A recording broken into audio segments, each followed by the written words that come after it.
Scenes.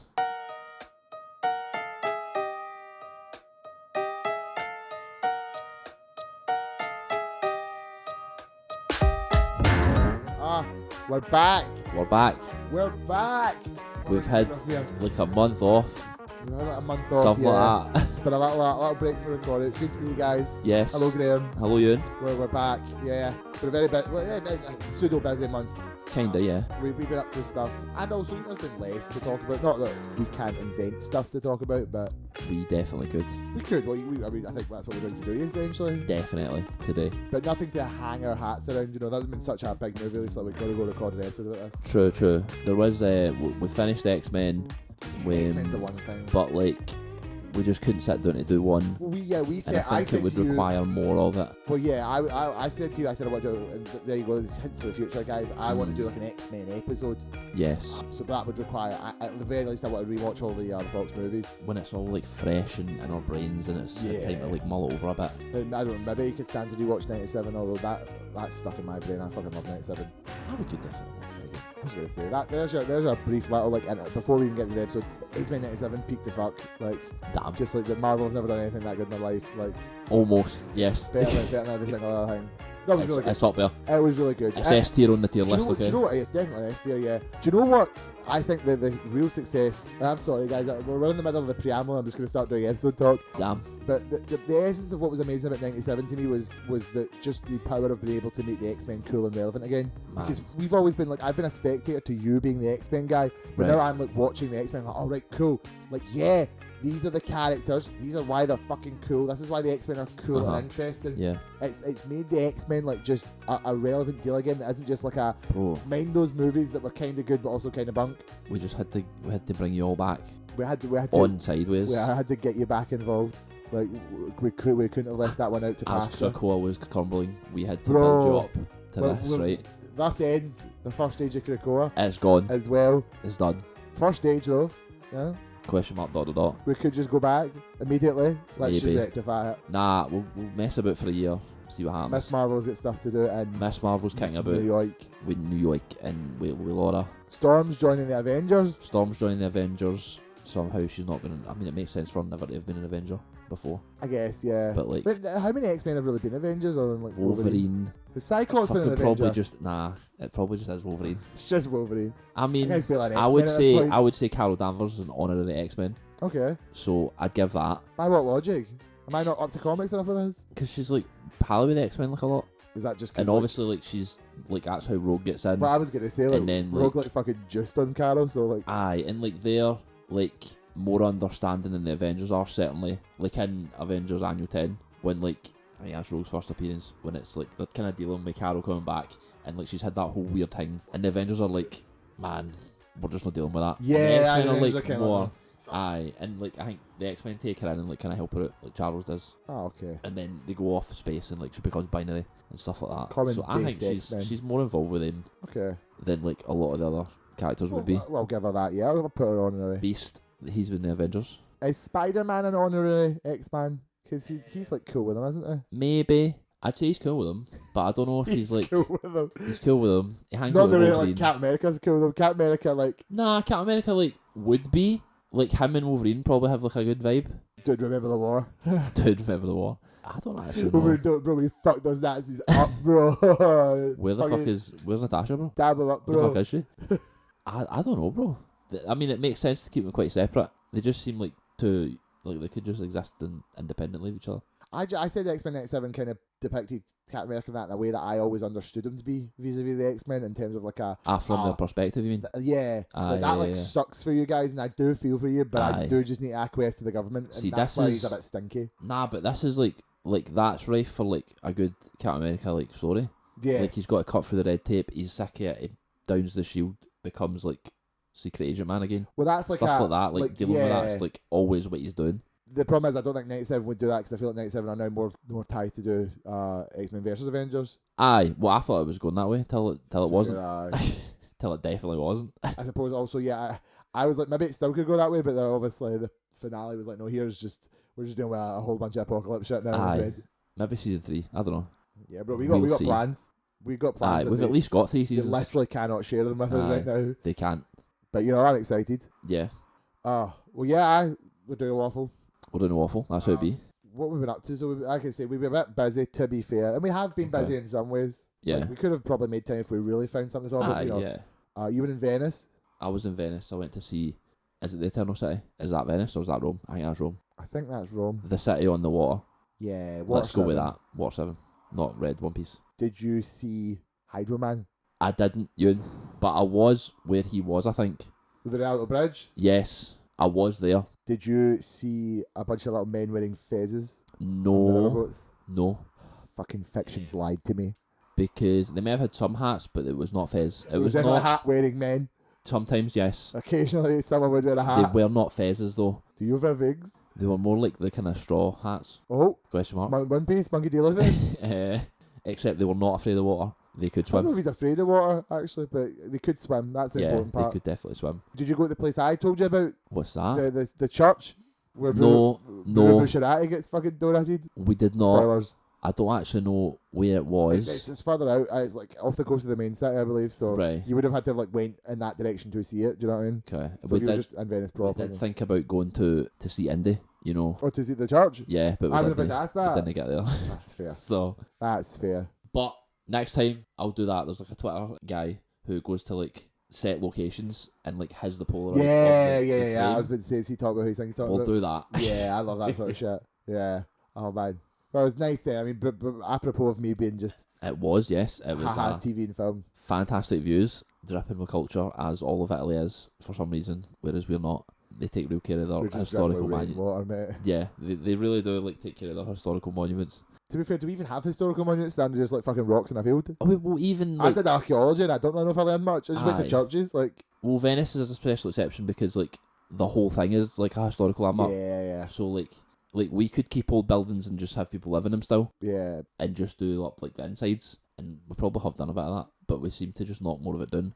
But Venice is like all preserved. Although there's also like the quality of what we're talking about here. Aye. I mean, you remember Venice is in Italy. That's Renaissance. Aye. That's like the fucking shit happened over there. Like all the colours have happened there. We didn't get that. True. We had churches. We had like Vikings for a little bit, and we just had grey buildings. We had the plague. I mean, obviously Europe had the plague as well, but I mean, like we looked like though. we had the plague. Yeah, we know what I mean? We got it bad. Aye. Like the Britons never really looked much for it, and we still don't. So Facts. We should have kept the steelworks though. Do you know what I mean? The steelworks. I'm kidding. Good boys building fucking ships. Yeah. That fucking Thatcher. I'm American. And then also, not me, but Rebecca, because also she's been very busy because of this, editing as much as she can. So thank you for that, Rebecca. But in the face of that, and then what you ended up doing was Taylor Swift. We went to see Taylor Swift. The Eras tour. Eras tour. The Eras tour. When you told me you were going to go, I'm like, oh, okay. Because I never really would have said, I know Graeme's bouncing to go, but I also could have very easily seen you there. I mean, you've always been like big 22 girly. Like, what's your era? Big on red. Red's the peak era. Red. It simply goes downhill from there. Downhill for there. Nah, like 89's quite good. 89 was okay. I really am enjoying Tortured Poets, to be fair. And Do It With Broken Hearts are my favourite Taylor Swift. There's a couple on there. I really like the one with Post Malone. Fortnite is like really good. I've not heard that, I don't think. You've not heard Fortnite? I might have. She might have sung it, I don't know. You've not played Fortnite, like... Bro, not in a while. I did see a Nerf gun from Fortnite and I almost bought it, I can't lie. Oh, I get that sometimes. I think, like, when I have kids, like, I'm just more excited to buy Nerf guns and shoot them with. I can't wait to buy Nerf guns to shoot your kids with. Literally, bro. Like, that's okay. We'll just create a big war. Fucking the Godfather Ewan shows up and I'm just like, fuck, I've got my own money because I don't need to spend money on kids. So I bought the Nerf Gatling gun. Yeah. Like, we're doing 2v2 gulags. Like, we're doing 2v2 gulags. That's what we're on, man. Bro, if you have like 2 kids, we get 1 kid each. And I'm just like, fucking, we're running this shit like literally gulag. We're running this shit like fucking DE dust. Like fucking he's down. I'm like, you gotta get up, bro. We gotta cap this fucking point, bro. Man's head glitching, like the corner. Head glitching. Guys, get the fucking juggernog. Like, let's go. That's amazing. I never went with Rebecca. Mostly because, I mean, I was never, like, offered in terms of, like, I'm obviously not, like, a known Taylor Swift fanboy. Fair. But also, it was hard to come by tickets, of course. You guys... It was. We get quite lucky, aye. So. Yeah, we O2. That was the pure second shipment, wasn't it? They were like, we've got a handful of tickets ready to chuck back out. Have you got a fucking code? Aye. And our friend get in and go to some tickets. See, that's Rebecca, I think, didn't actually get in on her go, but my big sister did. Aye. And it was like, I'm just going to buy a ticket for me and a ticket for my wee sister, And then the next one. my little sister Abigail, and then I'll just get a ticket for Rebecca as well, because we know Rebecca wants to go, and I don't know if Rebecca get in. And it's easier to ask questions, buy the ticket, and then sell it. than it is to just not get the ticket. Yeah. So yeah, she's really lucky to get in. And it seemed to be a great time. The whole energy of the show is like insane. We're not a music podcast. I don't know how much we'll talk about music. Yeah. I will say Stream Brat by Charlie XCX. That just came out. No, it's exceptional. Like, they'll tell you it's an exceptional album. Go for it. Talk. Like, I love Talk. But, I've been watching live streams and that. Rebecca's been like just keeping up with it. Travis was on last night. Travis was on stage. He was on stage. Seen? You know how the transition when she does Do It With a Broken Heart? Fucking Wembley, man. He was one of those guys that like picks her up and dusts her off and that. She put on a wee kiss. And Damn it. I was like, in that moment, I felt like a Swiftie. I'm watching his thing happen. I'm like, oh, like music eras, mood. Like, Man. Every time we listen to a Taylor Swift song, I'm like, Rebecca, what's the lower? Like, What is the who's lower? this song about? Yeah. What's this mean? She's like, it's something that even I don't know. Bro, it's deep for some reason. Full Vati video, like. There's college like professors out here teaching her in To be poetry, fair, which yeah. is like, I think a step too far, but like, okay. Step too far. I think it's I think there's certainly more poetic artists you could pick, but okay. I think it just depends on the cultural capital thing. I mean, I had a minute to go through all the shit I saw when I was doing film and TV. Yeah. Like, some of the shit, like the courses themselves, I guess, when a lot of the courses were very much like top level. Like, I did cult cinema, I did animation. But you would occasionally dive into topics that were just a bit like, if you can make it relevant, by God, they will. One of my lectures would just talk about Buffy the Vampire Slayer every fucking day. Man. I fucking love Buffy the Vampire Good Slayer. show, apparently. Like, Allegedly. I think I don't ever want to watch it because I'm fucking sick to death of hearing about it. Maybe. I contrast him with the guy in animation who was like, I love Looney Tunes and I'm going to do 1 week on Looney Tunes because Looney Tunes does have, like, obviously... I guess you're just at the whim of that man. Well, at that point. But that's the problem with the Buffy the Vampire Slayer. The guy was like, I'm going to do a Looney Tunes lecture because also it is relevant, but I just really like Looney Tunes personally. Fair. And he got to that one, he's like, no, I can talk about Looney Tunes and it's great. I'd like to listen to that man speak about Looney Tunes. He was quite good. I really because like my man's got a passion for it. The woman who, I can't even mind what course, it must have been cult. I think it was cult cinema. Her one was more just like, how can I relate this to Buffy the Vampire Slayer? Right. I'm like, cult TV show. let's get by this. Like, it's not my vibe. Like, you can do what the animation guy did. Aye. But she was dead nice at least. You kind of fuss someone's passion. There's just a level where you're like learning. She's like, I'm going to talk about Buffy the Vampire Slayer. I'm like, fucking. Not again. Here we go. God's sake, man. Where's the stake to my heart? Although, can I say I'd be much different if I was in her position? You genuinely think I would like, be doing like a cinema course, and I'm like, yeah, man. If I could Star teach Wars. like what I liked, that would be Paul Guy. That was one of the best parts of it, Fears. film and TV, I think, as a concept. I'm like, I could go out and do it, and I'd essentially just talk about what I like. That's how I got by. Could do. They loved my fucking essays, and by the end of See? it, I'm just writing about like, man, I watched that Goofy movie. I thought it was really And good. it was good. Sorry, it was an extremely Goofy movie. Sorry. And fucking Rugrats in Paris. My apologies. But so that's why I'm like, I kind of get why that happens. Once you have so much lore and detail, you have something to talk about. I guess I'd like it if it's just to get everything in the door. They're like, oh man, I'm teaching Taylor Swift in this course. Well, no, because if you think about it, give them some credit. Like, this isn't just like, oh, let's talk about Taylor's boyfriends. Like, obviously Taylor is very influenced by what's happened. So, like, if you're looking to talk about like a musician, like, how do you as a musician draw inspiration? That like, obviously Taylor Swift songs are very right for like, okay, like what is she saying? What does that mean? And how does that relate back to the story here? I think obviously musicians all take from themselves and their stories, but I said to Rebecca, I think what makes Taylor very successful is like she very articulately expresses her own experiences in a very concise and understandable way for others. I mean, even I sometimes she says something in a song, I'm like, oh dude, fucking me. Like, Bro. oh my god, like, that's very me coded. It's the me coded. It's the specific proves the overall whatever it is. Yeah. Yes. Like it's not too vague. It's deeply personal. But the problem is the fact that it is deeply personal is why it somehow then resonates. makes it more appealing because it's realistic. You know, you're not being talked down to. Someone's like, I'm saying something that you're thinking. I just have a platform to say it louder. That's how it be. So yeah, I think there actually maybe is something to mind there, but that's not. I guess it shouldn't be at the cost of other musicians. It's just because there's so much to Taylor. Like every time Metallica comes out with an album, you're not like, oh, who's this based on? Like who's the boyfriend for this? Like, who was Master of Puppets about, and who was fucking King Nothing about? I'm sure like there's something there. True. But I would say the earlier Metallica albums are where you're going to find some. It's true. Some subtext, but that's not what you're going to them for. You're going for them for like, oh man, how's this new guitar riff sounding? where's the cool solo? Where is the 7-minute ballad that's on every album? I need it. But I think I can't. The problem is, neither of your songs are quite good. To be fair, the stuff they've been playing in Fortnite, like the old and the new, I'm like, it's actually like good. oh, but I actually need to see what's in Fortnite. Bro, after this, I might show you because I've not played the concert yet. Bro, come on.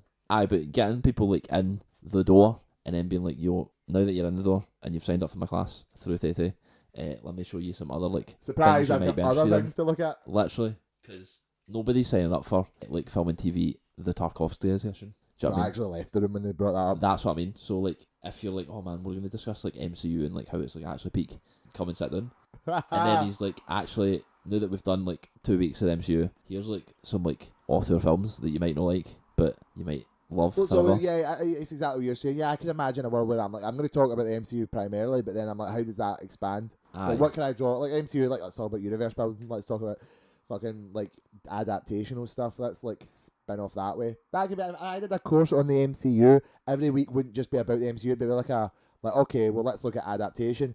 Aye. And then I'll talk about like here's like some MCU examples, and here's like fucking Eragon, or Right. here's like just stuff like that. You know what I mean? Mm-hmm. So yeah, I think if you brought, I'm just talking about the politics of university, like intellectual studies. But yeah, if you build a strong enough core, hung on a good example, which to be fair, to drop back to my original point, that my university lecturer, like she did kind of always have like it was like I can reference Buffy in this instance, and I was like, okay, she's gonna talk about Buffy, but it's never like it felt like why is she talking about Buffy? Aye, she liked it. Yeah, she actually had a point to say. Fairs. So do you know what? That official apology to the lecturer that taught cult cinema. Still going strong. Possibly. I haven't. Now hates Buffy. I haven't Actually, even looked at my university since I left. I don't even think. Fair. Which is not even for a lack of trying. That's true. I didn't really have any links. You know, I left high school, I had friends, I had teachers, but when I left uni, I'm like, fucking bye. Yeah, You people I just don't want to go back. hosted me for like a year or two at a time. Exactly. I had so many different lectures and that. Some of them I didn't like. My fucking dissertation supervisor was just the worst to me. But then also, to give her some credit, maybe it was because I was like, I'm going to talk about Star Wars, and I'm going to make a bunch of really like nonsense, like boring points. And she's looking at her list of like fucking dissertation theses. Yeah. And it's like, how studying like the development of impressionism in 1920s Europe, and like, a thoughtful sort of exploration of sort of the exploration of women's interpretations of gazing via the extremities of this. And then I'm like, Star Wars. Essentially, like, I actually saw the list once, and my thesis statement, or like my title, because we didn't really do thesis statements as much, we just did like your title has to just be a collaborative, like, Right. what are you talking about? And like mine was like a few words compared to like some people had like 4 to 5 fucking lines for Yeah. a title, and I was just like, I'm just going to talk about the Star Wars prequels. It was just the prequels, wasn't it? If anyone cares, it was The era. after cult cinema. That course, I was a bit like incensed because I'm like, what even is cult anymore? Which was a point of the course. Like, you get to like Rocky Horror Picture Show, and it's like, is Rocky Horror cult? Right. Because it was the original cult, but everybody knows about it now. Because it's like, it can move from it. well, that was the thing. It was like, does it move in and out of cult, or do we redefine cult in the face of that? Oh, is it still the ship of Thetis? Cults, quite literally, bro. Like, what is fucking grief if not love persevere or whatever? Why did you say that name? So by the end of that, I was a bit like, fucking, the words don't have any meanings. Fuck all of this shit. Lost it. My first thought, actually, to draw to how I got to my dissertation was one of the last things we did in that course was a sort of a mini presentation. It wasn't like the most graded topic, but it was an essential part where you basically picked like what do you think the next cult thing should be? Right. Which is just like make a case for like something you've seen that you think should be like treated as cult, should like, Right. which essentially meant should basically possibly not be super famous, but would foster a dedicated demographic that would, you know, really intricately examine the details and create a sort of an underground fandom for it. Yeah. And, you know, again, everybody in my class was like, here's like this fucking French Nouveau film, and here's like Right. this fucking one old film, but we should bring it back and make cult. And I picked Legends of Tomorrow, Right. the DC show from the CW, because I was obsessed with, like, that show naturally just wasn't super popular. It was like a third level DC spin-off. It was like 4 or 5 seasons deep by this point, so people were kind of like, it's cool, it's alright. And I'm like, look, it projects itself as like a spurious, like, nonsense off the wall, and I'm like, I think we should, in this modern ecology of like superheroes, examine these things that are bucking the trends. See, if I was into Doom Patrol when that class would have came up, I would have ripped fucking ass, bro. Yeah. I would have fucking annihilated that class, but Doom Patrol wasn't, like, I either hadn't fully watched it or it wasn't properly out by then. I remember showing a clip from, I think it's season 3, Right. where they resurrect Damien Dark and they imply that he was Jack the Ripper, and he goes on a killing spree, but it's to the tune of the song Return of the Mac, and it was like very goofy, it was very silly, and it was very like not cheaply made, but we're not talking prestige here, we're talking like, you know, it's a CW TV show. It had That like is what it is. a little bit of like sort of like heart to it, and I was essentially saying like, look, cult isn't cult anymore, or if cult is different, like for example, we have to acknowledge that there's things in the mainstream that may appeal to cult sensibilities, or because of how the mainstream now is so woven, like the MCU, something in the MCU could become cult, because even though the MCU itself is like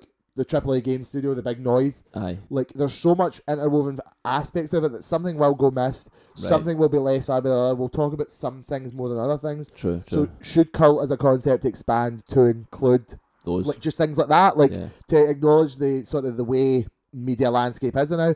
Like, should we just say, no, you are DC branded, you have a brand on your name, That means you can never be cult ever? Because we talked about examples that were cult. People, the argument was being made, is Buffy the Vampire Slayer cult? And I'm like, well, if Buffy was at one point. well, that's the thing though. Like, Aye. again, it's how brand recognition. It probably still is. I think it's got levels to it. I think in a new era, it's. I think maybe now looking back on it, you need to tier cult almost. Right. Yeah. Like you have like these periphery things that are like they ride the line essentially. Yeah. Like, you know, Rocky Horror Picture Show, like Buffy the Vampire Slayer, were like, you know, they didn't start off strong. You know, maybe if you'd have been in a cult phase, you basically are allowed to hold the title. Right. You know, like, yes, it's now more popular, but that's just because it was a consistently growing thing out of the original, like, well, actually, only we really liked it and only we really engaged and we did all the cult activity. Yeah. And it was only by analysis of our approach to it, which that was another thing. Obviously, you talk a lot about the performance of the fans and how do people get engaged. Cosplay, like, you know, like fucking like fan viewings, like ritualistic behaviour surrounding an item.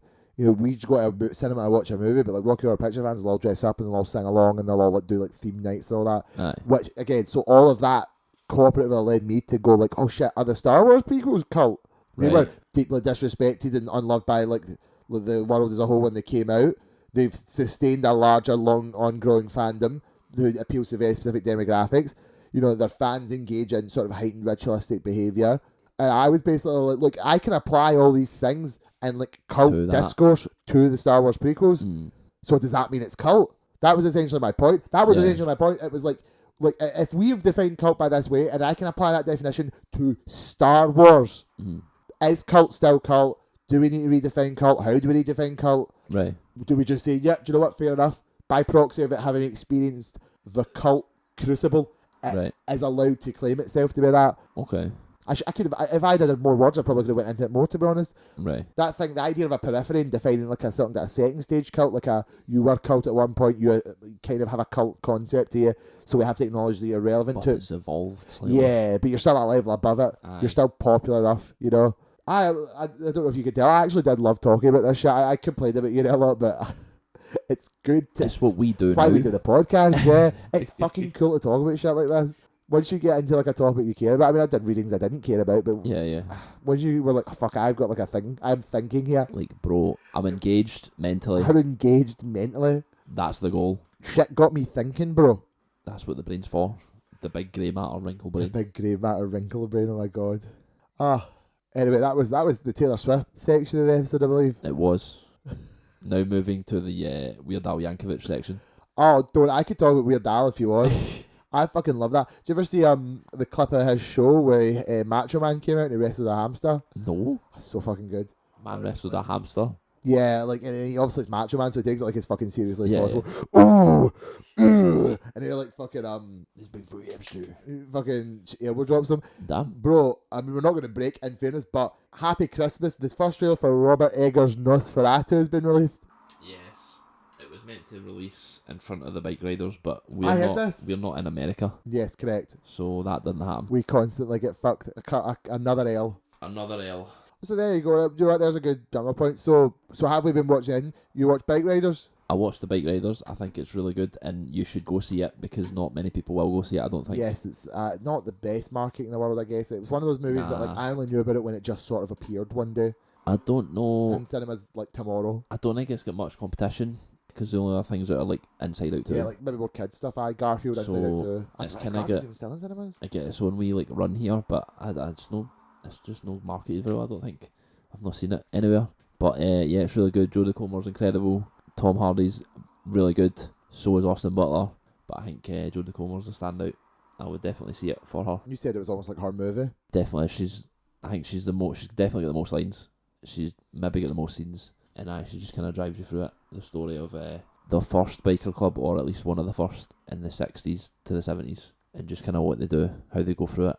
What do you like about like biker stuff? Because you're a big Sons of Anarchy fan as well. What I like about biker stuff, kind of like, I don't know. I guess it appeals to like the sort of lone wolf, nomad, Chad mindset. Chad, oh my god, he's on his Sigma fucking grind set. He's like, dude, I could be a fucking biker guy. I It's a can little fucking bit pedal like that. cocaine. Like, It's a little bit like that. Well, to start, obviously, it's not a criminal enterprise. It's just guys hanging out talking about bikes. And through the course of the film, you see that kind of slightly change. But the base form of it is just sort of like a communal area where guys can be dudes. can be dudes a little bit, and they just sort of like commune in a pub, and they're like, right, we ride bikes together, but it's like a brotherhood.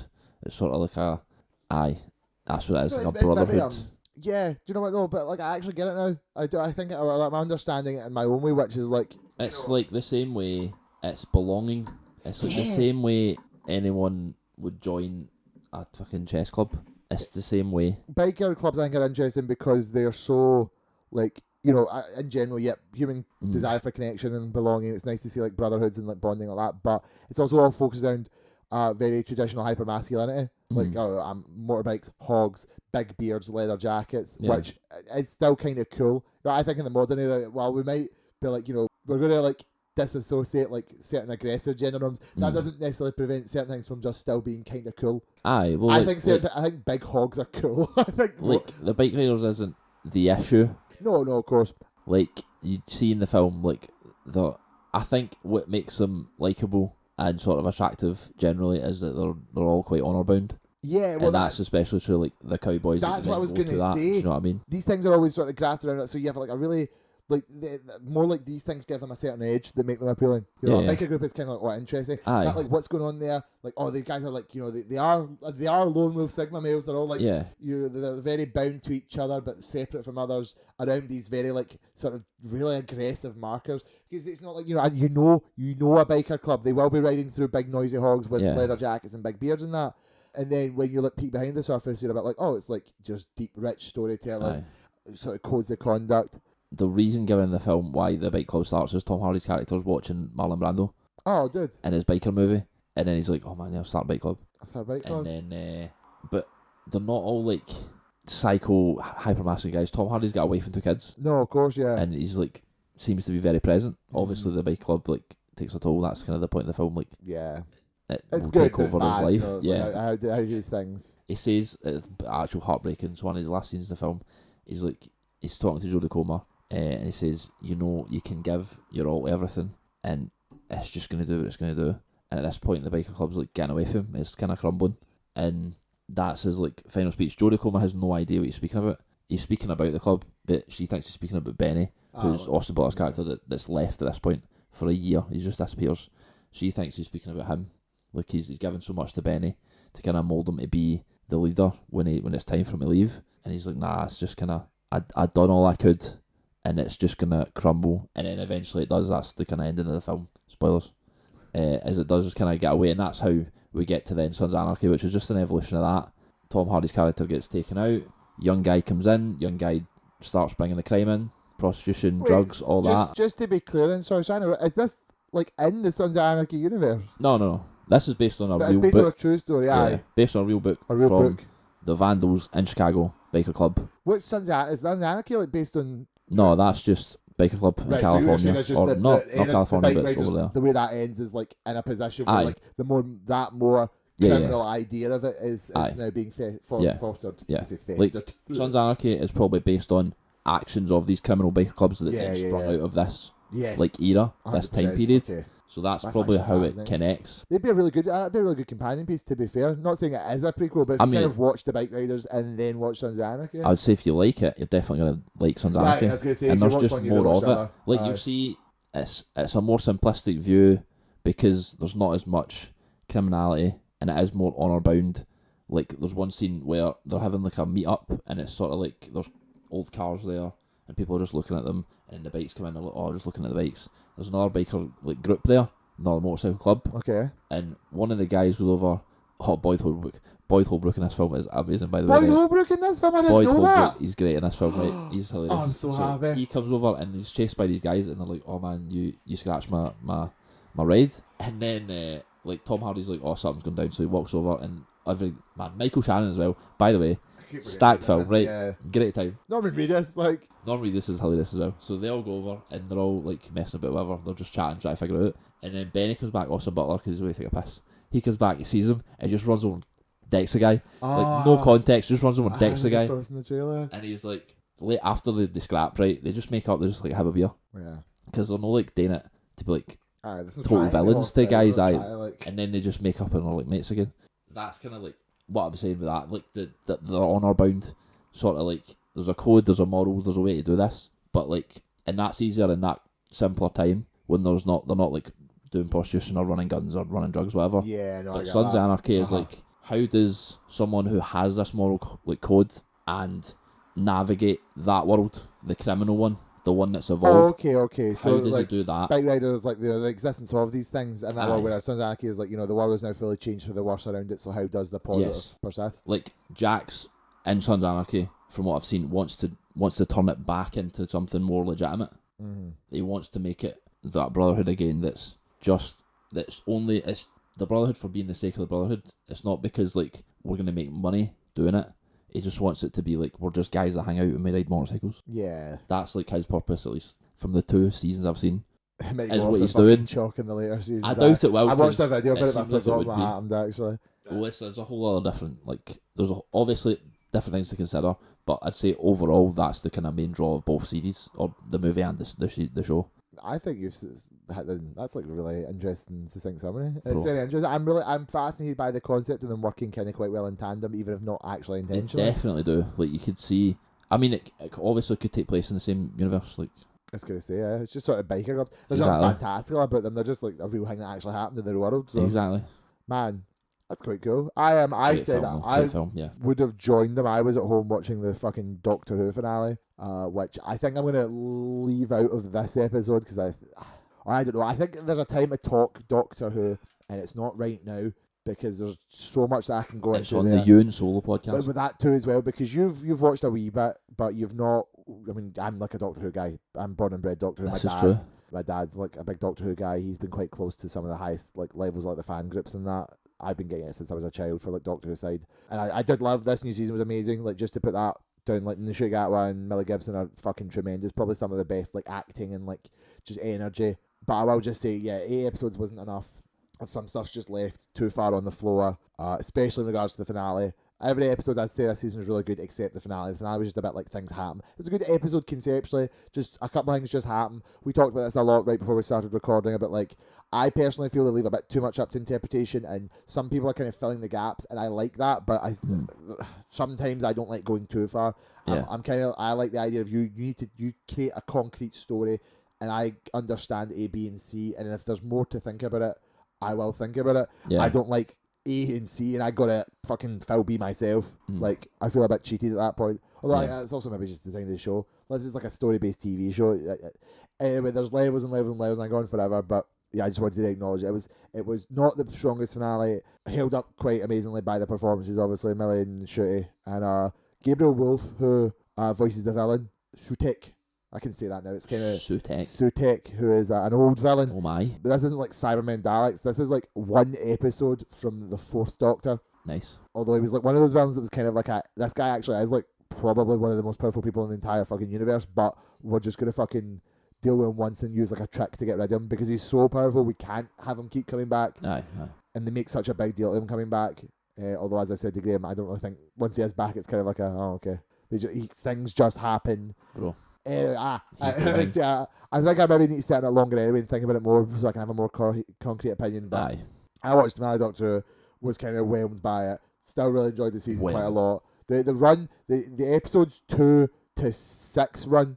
So that's Peak TV. that's Devil's Cord, Boom, 73 Yards, Dot and Bubble, and Rogue. Probably some of the best episodes of Doctor Who ever. I mean, listen, is it better than the Rosa Parks episode for Jodie It Whittaker? definitely is. That's messed up, man. I don't think a single Jodie Whittaker episode comes anywhere close to it. Damn, man. And I hate that that's just how that is now. Jodie Whittaker, I am so fucking sorry that you were anywhere near Chris Chibnall. And you might think he's your friend, you might love him, but what that man did to your era's Doctor Who is embarrassing, to say the least. Damn. Like, Hydrogen Bomb versus Coughing Baby. Do you know what I mean? Ooh. Stephen Moffat came back to do Boom. He's the Peter Capaldi guy. He's the Matt Smith guy. And it's just insane how fucking amazing that episode is. His level of writing, the way he does. And he's got issues. In fact, this episode alone is full of like kind of subtle references to his episodes. It's almost like oh, I'm back. Here's a bunch of little things I did. They mentioned like fish fingers and custard for Matt Smith, and they do like a couple of like Peter Capaldi references, and it's just like a tour, like a world hits tour. Right, aye. But it still just looks so fucking good. He's just really good at writing dialogue, and he makes like a really interesting situation. I think that the way it ends is kind of hokey, but that's also a Stephen Moffat classic, where it's sort of like kind of fumbles the landing a wee bit, but you know, like, rapscallion in the ears. He'll be back. Yeah, that's all I have to say. Bring Jodie back. I've been craving a new 5 Doctors or something. They've done that. I don't know if you probably wouldn't know this. Then they've done a lot of like multi-Doctor stories in the past. Right. You might like not even think about it. I'm not saying you personally. I mean the royal you. People as a concept might not think that, oh yeah, sometimes when they've got multiple Doctors alive, they can just have the Doctors come back. And they did obviously the 50th anniversary with David Tennant and Matt Smith. Yeah. But they've done that like a lot in the past. There's an episode, the 5 Doctors in an episode, and it was literally like everyone up to and including the 5th, I think. Yeah. Right. Except William Hartnell, who died at this point, so they had a different actor playing the first Doctor. Right. And I'm in my head now, like, you could very easily get a bunch of people in as Doctor. You've got, obviously, like, okay, Christopher Eccleston won't come back because he fucking hates it. I heard the story behind Christopher Eccleston, like, leaving Doctor Who, and it's actually fucking insane how he actually get really badly fucked by the BBC. Damn. So he kind of didn't ever want to come back and acknowledge it. And he only now is sort of like, yeah, I was in it, and you know, I like certain aspects. He goes to, like, meets fans. He's doing Big Finish, so there's this company called Big Finish who do audio productions. Right. And they're kind of known to be, like, the heroes of Doctor Who. Right. Because while Doctor Who's on or not on, Big Finish are in the fucking Iron Man cave with a fucking box of scraps, and they're making fucking stories happen, Graeme. Damn. They're just making up little audio adventures. So yeah, they've recently done a lot of Ninth Doctor adventures with the Christopher Eccleston, and he came back for them. Okay. But yeah, no, you David Tennant, Matt Smith, Jodie Whittaker, Peter Capaldi. You got a bunch of like other sort of pseudo modern Doctors, Joe Martin. Okay, I suppose you've not got fucking what do we call it? John Hurt anymore. Nishik Gatwa. And then you've got like actors. The first Doctor has been in the show a couple of times recently. Right. Played by the guy who plays Filch in Harry Potter. Yeah. He does a fucking incredible like William Hartnell first Doctor. Did you ever watch Gotham? Yeah. Alfred in Gotham is played by Dr. John Pertwee's son, Sean Pertwee, who looks exactly like him. Like, you could put Sean Pertwee in a poofy like wig, you know, sort of like the poofy hair. I mean, I say that you would know. I don't really think you would know the third Doctor, but the third Doctor has this really like sort of poofy hair out, very fashionable. You chuck him in. I think he actually has one time for Halloween dressed up as him, and it's like, put him in the show, put him in Doctor Who. So yeah, I think we're live some of them, especially because I want to have some of these Doctors sort of be shown in these interesting lights. Again, especially Jodie. I want Jodie in a very well written episode. Damn, bro. I'm not saying every writer all the time was bad, and I'm not saying it's not without merit, but you know, some of Jodie's stumbles, not Jodie, obviously not. It's easier just to describe it as Jodie, but it's also not her fault. Man, maybe it was. I couldn't tell you. I'm a fan of like voice acting. I don't know where direction ends and actor begins. That's exactly it. I'm so convinced that I think any actor can be fine, given the fact that you know, how much we know about like actors and when they're in stuff. Hayden Christensen, like, I'm going to be honest, I actually would happily believe that George Lucas just wasn't that amazing at directing him in the prequels, which is why he's not really that great in certain movies. It's hard to say that now because we're so redefined. I'm like, no, we love Hayden. Hayden's great. And I'm like, he was still a bit stiff and stouted in Attack of the Clones, and it's not really for a good reason. He just is a bit stiff. That's but then him, I think. You get like one good scene though, and you're like, oh, okay, look, he gets good emotion. But then is that Hayden being like a blue blood, or is that not blue blood? Like fresh, you know what I mean? Like off the boat essentially. Green, yeah. Green, yes. Blue blood. He's a fucking worker. He's a guy of the people. Or is that George Lucas being a bit rough at directing certain things, which we just know is a true fact? So yeah, I'm in regards to like, the Jodie situation, I'm like, I don't know there's much that Jodie could have. I mean, at least with the writing department, like she's the one doing these stories, and these stories are pitiful. Like fucking Kerblam is like, man, do you know what? Maybe Amazon isn't that bad. Maybe it's Jeff Bezos who's bad, but Amazon should be allowed to just have it unchecked power and people piss in jars. That's actually fine. Just sometimes Jeff Bezos is a bit stinky about it. Right. Like, that's not a good point to make, especially when the 12th Doctor was like the most incest like Doctor for being like, I'll kill the monarchy, I will block the House of Parliament, Like, there's a guy, he's in the past, and Bill gets like a racist comment. He's like, oh, you're like a servant girl. He just fucking punches him. Peter Capaldi just fucking straight up chucks the guy, and you love it. You cheer for him. There's a whole episode where he's just like, man, capitalism fucking sucks. They do a whole episode where like they're limited. I've not watched Oxygen. This is my biggest regret. I'm sorry to admit this on camera, on audio. Wow. I haven't actually watched all of Peter Capaldi's episodes and all of Jodie Whittaker's episodes, just for a myriad of reasons. Like, I wasn't really able to when they were coming out. I was busy. I used to watch them with my dad, and like we just couldn't get together to watch them at that point. I will go back and watch them all, but I know certain things about them. So, for example, there's an episode called Oxygen, I believe, and the premise is like you get locked in a spacesuit, and you literally, it's like limited oxygen, I think it is. Right. Like, you have to like pay for oxygen. Okay. From the moment the episode starts, it's like, yep, this is a fucked up because capitalism made it fucked up. Right. Then you've got a Jodie Whittaker episode where they're like, well, actually, capitalism is not inherently bad, and we should leave capitalism as it is. Right. We should just sometimes critique the people in charge of capitalism. We should say very stern words to Mr. Bezos and Mr. Zuckerberg. I should say them. And I'm not saying the answer is no, we should behead them. I'm not saying I don't believe that, but you know, again, Jodie's is too soft and like neoliberal and like too like not like centre in the way you are, like fucking aggressively centrist. Like no, nothing needs to change. There's no issue with the things that are going on. So it's like, how did that episode happen? How did Peter Capaldi get a like fucking Eat the Rich episode, and then Jodie Whittaker got like a Eat with the Rich episode? Because somebody wrote them different. That's exactly it. So I'm like, Jodie probably was fine. Chibnall probably was an issue, but in fairness, I'm pretty sure he didn't write every episode. So plus Chibnall wrote good Doctor Who. He wrote some of the best Torchwood episodes. Also, Chibnall did Broadchurch. Right. He's the Broadchurch guy. Yeah. Although again, I don't know for Which the record. season of Broadchurch? I also don't know what he actually did for Broadchurch. I don't know if he was a writer or just like a producer or an executive. Right. I'm pretty sure he was writer creator of Broadchurch. But it was the good Broadchurch, I can tell you that much. Good. Okay. Fair. Broadchurch is good. So it's like bizarre. It's bizarre. Like, but I'm gonna draw the line here because, like I said, I could go forever, and that would be more of a solo episode.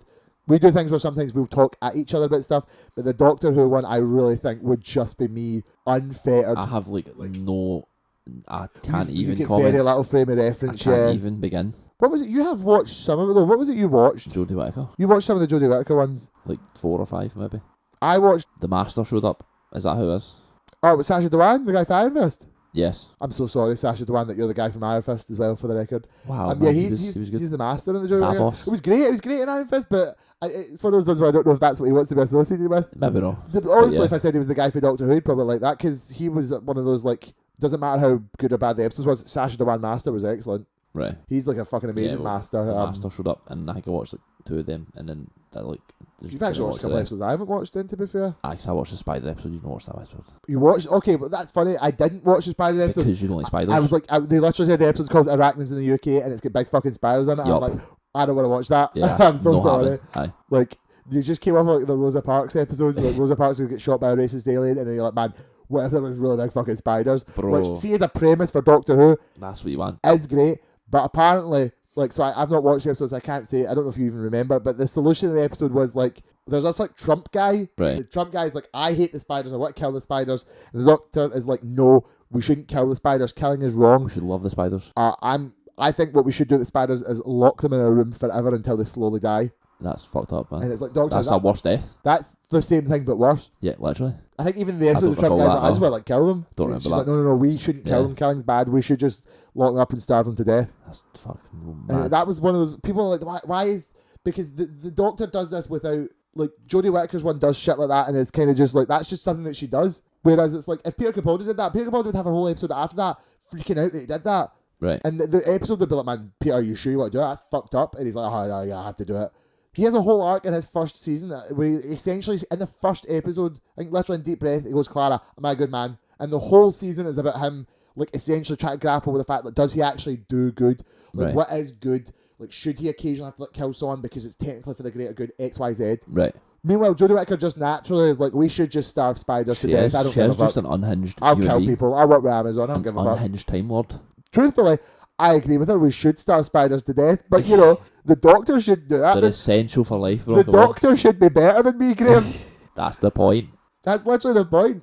Which, to be fair, they do sort of bring that back. And in the shooting season, he's very much like a sort of a point of life and love, and the finale's a bit about that. Yeah, I'll draw the line there. I'll get back to Doctor Who one day, I'm sure. Maybe I will just record a solo episode. Fails. I'll just rant. Could do.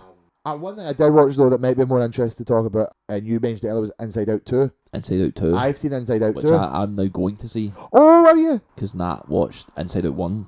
She was like, I have to see the second And I one was now. like, okay, well, would you want to go see the second one? She was like, yeah, okay, we'll go see the second one. Well, I'll try and avoid spoilers then, I guess, obviously. Thank you. Have you seen the first one? Yeah. Okay, that's good. Did you watch it with her? Or? No. Okay, do you remember it then? Yeah. Okay, that's good. Roughly. Actually, do you know I watched it a lot longer after than it came out? Like, it was like 2016. I watched it like 2020. I watched it like a year ago, maybe. Well, what was insane was everyone was saying it's like literally the best one. It's so good. I'm like, oh, okay. I watched it and I mean, I'm not saying it's the best one, but I watched it and I'm like, oh, I get it. Like, yeah, this is really good. Although, I mean, I'm not going to try and play that game. I will just say, yeah, it's not. Toy Story's better. I'll just say it. Toy Story 2 is Full better. chest. Fucking like Toy Story 2 is better. Yeah, it's facts. Like, I saw someone tier list the Pixar movies, and like it was like Toy Story 3, then like a few spaces, then Toy Story 1, and then like 20 places, then Toy Story 2, and I'm like, what fucking crystal are you on? Like Toy Story 2 is the worst one. Yeah, like worse than a lot of other Pixar movies as well. I'm like, Toy Story 2 is just the best movie Pixar have done. That's flat. Unless, let me double check. I mean, I won't let my own opinions like get I'm too of the opinion that all of the Toy Stories are at least like A. Yes, oh yes. Like none of them are Toy Story actually 1, bad. 1 and 2 are definitely S. I'd put Toy Story 3 in S, and I'd put Toy Story 4 at the top of A. Even though 4 is the definitive this movie didn't need to be made movie, but they were so good at what they did with that movie that I'm Still like, a good film. Like, I fucking cried at that movie. Still a really good film. I fucking cried at I'm Toy Story excited 4. for 5. Sue me. I was going to say, like, my biggest fear, do you know what, this would be a really good topic Is almost that for a they whole just episode. fixed. They just Well, retcon 4 well, from what- ever happening. What I'll say is, Inside Out 2 is like making as much money as humanly possible. Right. It's the gangbusters. It's the best opening of 2024. It's insanely good. One of the best Disney opens in a while. So what I was going to say was my issue is that we're only ever going to get sequels now. Like It's not people are inherently like a people are bad like thing. people who saw the success of Inside Out 2 and they're like, oh, Pixar aren't making a new movie ever again. Well, Inside Out 2 was always happening. Well, yeah, So but like even like Frozen 2, I think is like it was bigger than Frozen 1. Everyone says Frozen 2 is shite. It snowballed pun from Frozen. But that's the point, though. Toy Story 5, people go, oh, I love Toy Story 1, 2, 3, and 4, so I watch Toy Story 5. Yeah, it's fine. Aye. But I just mean more like, I finally got here and yeah, I'm confirmed. My favourite Pixar movie is Turning Red. Turning Red. Yeah. You never stops with this film. This fucking movie, when we make this joke, I literally am God's strongest soldier. He has a little bit. That's Like, true. during the fucking rapture, I'll be out in the fucking fields, like, wings aloft, fucking spear in hand, Like, fighting for we this movie. have 2 hours before the meteor hits. Like- Like let's watch Turning Red. Bro, I'm literally, I'm like, what do you want to do before that? I would pop on Turning Red. But I'd probably pop on The Last Jedi, to be honest, just to be a sentimental cunt. You need yourself to I'd finally sections unsheath my Everything Everywhere Italian steelbook. and file that in. And discover that even though it says it's got English language in the back, it never did. And I'm like, sorry everywhere, sorry everything, sorry all at once. Like, They lied. that was probably bad. I'm so sorry to Spanish and Italian speakers. I love that movie a bit, and that's a wholly original idea. And they were basically giving us an interview recently after the sort of minor commercial decline that they've been on. Like, we're going to try and pivot away from very personal, like, individualized stories and go Right. back to like more like generic, like, or not generic, they didn't use the word generic, but they were like more like overarching, like umbrella, like maybe slightly shared experiences via properties that we're already kind of like confident in. Right. And it's like, no, don't do that, because the only reason Pixar aren't making money right now isn't because of the quality of the movie. It's because Walt Disney Corporation was being run by an idiot, was being run by a baboon man. And also, do you remember coronavirus? Just see something troubling. Do you remember coronavirus, Graeme? Do you remember the COVID? Yeah, you should check your phone as well. Yes. We'll get to that in a sec. I do remember coronavirus. So, like, because people are like, this is like when the fucking Solo thing happened, and they're like, the problem is recasting legacy characters. I was like, no, it's not. The problem is that you couldn't schedule and market a movie. Like, Soul, fucking, like, Turning Red, Luca, fucking Elemental, fucking incredible films. They were all so good. I was scared to watch Elemental because I thought it was going to be like cheesy and weird, and it was actually a fucking deeply loving fucking story about like immigrant experience and like sort of romance and shit like that. And why did I think Elemental would be a cheesy love story again? Because they marketed it badly. They marketed Elemental like shit. They fucking, okay, we don't count Lightyear. Lightyear was just a bad idea. Which is funny. The one movie they did that was related to a previous franchise was the bad one. I don't know, man. That could just be a bad run. Like, you had potential. I was going to say Lightyear's weird. I actually did like Lightyear, but I was watching it, I'm like, this movie is not going to land very well, and I don't mind that. But I at least personally liked it, but that's probably because they waved robots in my face. Fair. But yeah, no, like fucking, like Elemental, fucking amazing. Turning Red, fucking amazing. Like fucking Luca, fucking amazing. So these films all did really well at the time in terms of like zeitgeist. Like the people that watched them, like, they're great, but no one watched them, and it was because like fucking COVID, nobody go it. Disney were doing like their weird marketing squeeze, like you have to pay us money to watch them on Disney Plus. We're going to do limited theatre releases. We're not going to do theatre releases at all. We're going to bump them to Disney Plus, and that doesn't make a good cultural fucking moment unless it's like a revolutionary cultural moment. Like, yeah, The Mandalorian gets fucking talked about because it was the first fucking Disney live action Star Wars, so it was so different. Pixar releasing a movie and it getting stuck on Disney Plus is a bit like, okay, well, no one's really gonna, like, people are gonna be less fussed about it. Aye. It's I mean, well, this is the point we always get back to. Disney Plus is ruined. Disney Plus is like the death of. I mean, it could be. I've less to say because I don't have a lot of. I've not seen a lot of like Disney films in general. I suppose I always joked about doing certain like things involving Disney, and then I have to like remember that you actually I don't definitely have nowhere near me and Rebecca's level. I don't have a big catalogue of them in my scene. You know, scenes. It's in my scene section. I think if they're gonna I don't think they're only gonna do sequels ever. Right, that's a ridiculous idea. No, I do agree with that. Some people are actually acting like that is literally, and I'm like, well, come the fuck on. Aye, like someone's gonna say when we get to like Zootropolis 7. Aye, like cut this out, chief. Like do something fucking different. Mm-hmm. Like obviously, if they are gonna do that, we've seen a lot of Pixar people leave and become successful on their own. Yeah, I have full confidence that the ones that have done Inside Out would maybe eventually get sick of it and leave and create their own studio or something. And it gives, if Pixar are going to focus this lane, it should, because Pixar have a monopoly on animation to a degree. Yeah, We've seen it like shudder recently, so that's what we need. If Pixar are going to focus, we're just doing sequels now, that's all we're doing. We're doing Terminator 8, whatever it is, right? We're going to, all the other animation studios need to pick up, they need to pick up the game. Like, Despicable Me 5 shouldn't come out, it should be something else. But Despicable Me 4 still makes bank, so we look I at don't other know. companies, like Despicable Me 4 will make bank. Kung Fu Panda, I don't know how that did. I've heard that movie just isn't very but like, good. Illumination aren't the problem because... Illumination aren't the problem actually. I said Kung Fu Panda, that's DreamWorks. Like, Kung Fu Panda's great as well, that's ended now, right? But no, that's the problem. So 3 was kind of like a kind of an end, and then they did 4, and everyone was like, 4 was actually kind of mince. And then they're a bit like, we could just do 5 and 6. But I think it did make a bit of money. But we've had a break. We've not had Kung Fu Panda every 3 years. There's like a break between them all. Yeah. Like, we've not had, like, when Shrek comes back, we're going to be very excited until it's shit. And then we're like, until they do, as was just announced in the middle of the recording, the solo Donkey movie where Eddie Murphy will return to voice Donkey. I don't know why you think that's a bad idea. I don't think it's a bad idea. That's good. I don't think it's a bad idea. Shrek's back. It's good to see Shrek back. Worked, okay. Do you know what? It's weird.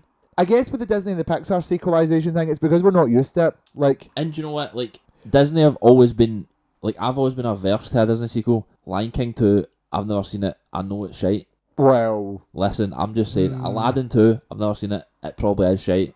Little Mermaid 2, I've not seen it. It probably is shite. Little Mermaid 2. Right. Listen, right. Right, now you're starting to touch on things that near dear to my heart.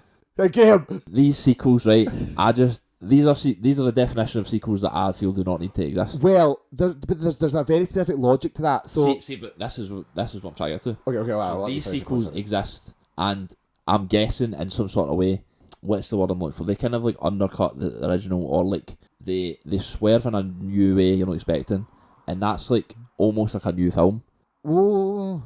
Well, so what I'm saying is, are you referring to like the bad ones here? I don't know. I'm just, because as an outsider, having never seen any of these sequels, I think that is where back then when they were doing sequels like these, they were like, right, we're going to do something a bit unique and different with the characters that you know from the first one, and it's going to feel like a new film, a completely new one, which is a unique. It's just a better way to do the sequels if you're only going to do sequels, as opposed to we're just doing Woody again. Okay, but he's gone back to, I don't know. Well, here's the thing. It's interesting because what you're saying, not knowing the logic, I would actually say to completely inverse what you're suggesting. So, like, a good sequel would be one that sort of is taking the base concept and then innovating it in a really good way. Which is, to be fair, why the sequels we're talking about. But Toy Story 2 is good because it is the same premise, which is a really strong premise, with the same characters you already love, but we're going to some new spice. We're going to put them in completely new situations, completely new dynamics, stuff like that. The Disney sequels in specifically, it's money. Disney used to not, like, they basically were always about, like, how do we make more money out of our classics? And I think they were always inherently averse at the start to kind of just doing blanket sequels. And I think they opened up to it, but they were a bit more like, rather than going out of our way to completely gum up. There's better videos on this, by the way. The gum up our theatrical releases. Right. Like, what if we just VHS them? Yes. Like, VHS is the big thing now. Home releases the big thing now. So we will continue to create our grand affairs, our new ideas. They will be in the cinemas. Yes. Although I think at this time they were starting to like slip.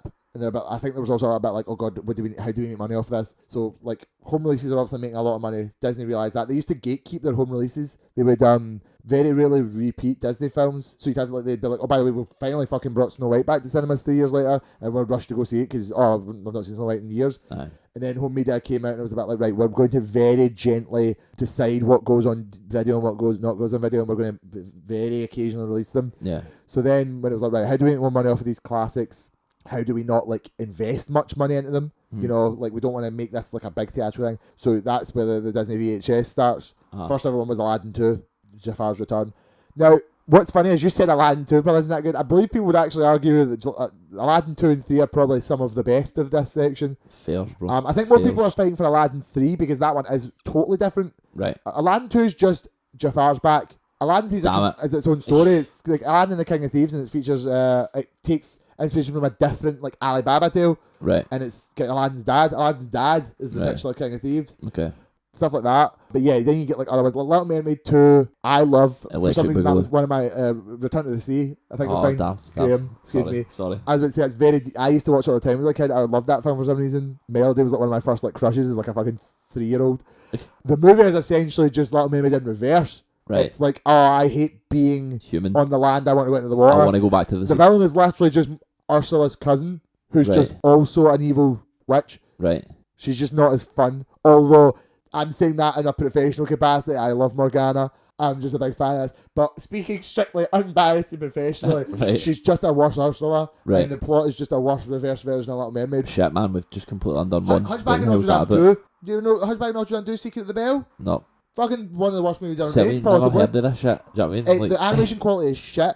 Half the time the voice acting is shit because they couldn't afford to get the famous people back. See, right. The plot of Hunchback of Notre Dame 2 is one of the bells has got fucking jewels in it, and this theatre group tries to steal them. So this lady is like fake romancing Quasimodo, and that's, do we need this? Do we really want to see Quasimodo have a really weird relationship? When the whole first movie was kind of about but also averse to that. Right. And the second movie was like, no, this time we'll just have a stock love interest who's got no personality. Right. And also, what if the fucking bell had jewels in it? And you're like, what are you fucking talking about? Like, why are we here? Bro. Sometimes if they go really wacky with it, that's how it ends up being good. People quite nicely think of, is it Cinderella 3? Cinderella 3, A Twist in Time. How have we get 3 Cinderellas, man? Bro, because it's the classics, bro. It's the Disney classics.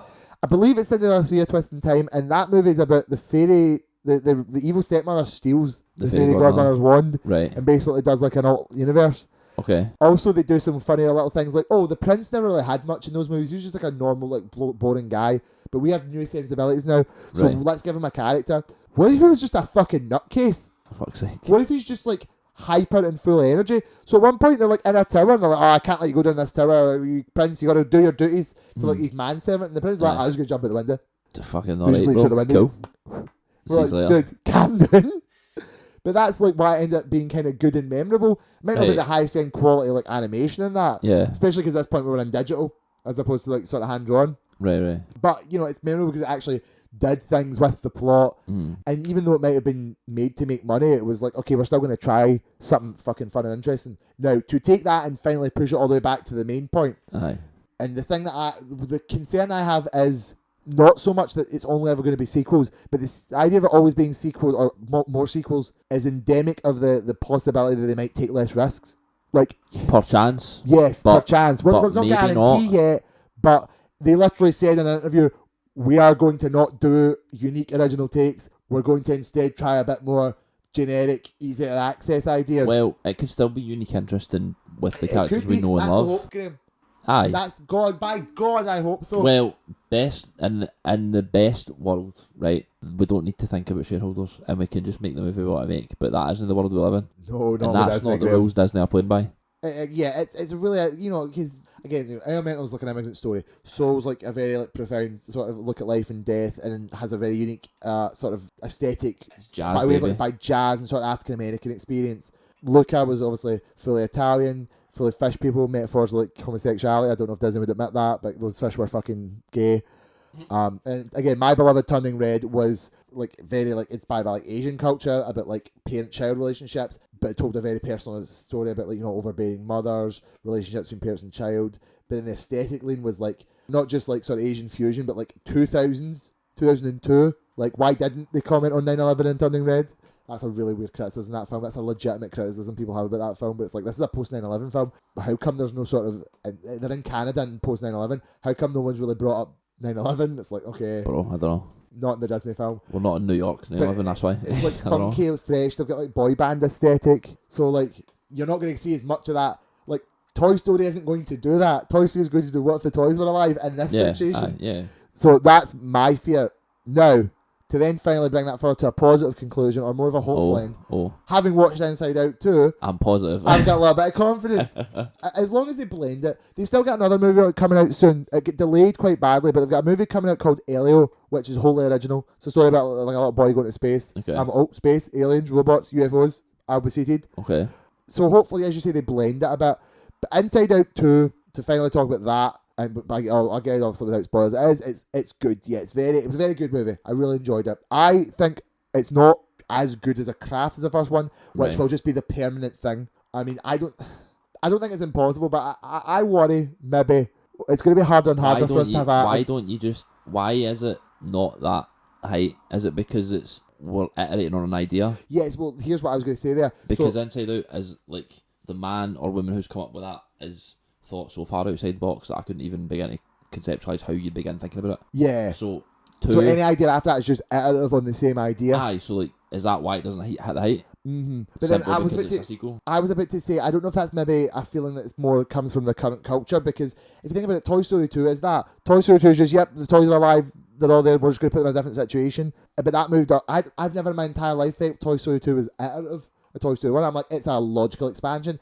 Inside Out 1 is a logical expansion. Right. I think it just depends on how much you enjoy the characters and the writing. Because to be fair, yeah, I think this one has a couple of bits of weakness in terms of just the way certain characters act and behave, and some of the jokes and the comedy, the whole energy of it. I think if that's it, see if the writing of something isn't on par with the original, it will already feel derivative of it. Right. Like if you make a really good thing and you make a sequel to that is just slightly worse than it, my brain's first thought is, okay, well, it's now iterative. It's now like, why bother revisiting such a good concept if you're not going to do something that's just as good as, at the very least? I kind of only softly hold that belief about Inside Out 2, to be fair. I came out of it thinking yeah, I like that this movie was just Inside Out 1 was really good, let's just do a bit more of that because people will like that. Right. But I don't hold that belief wholeheartedly.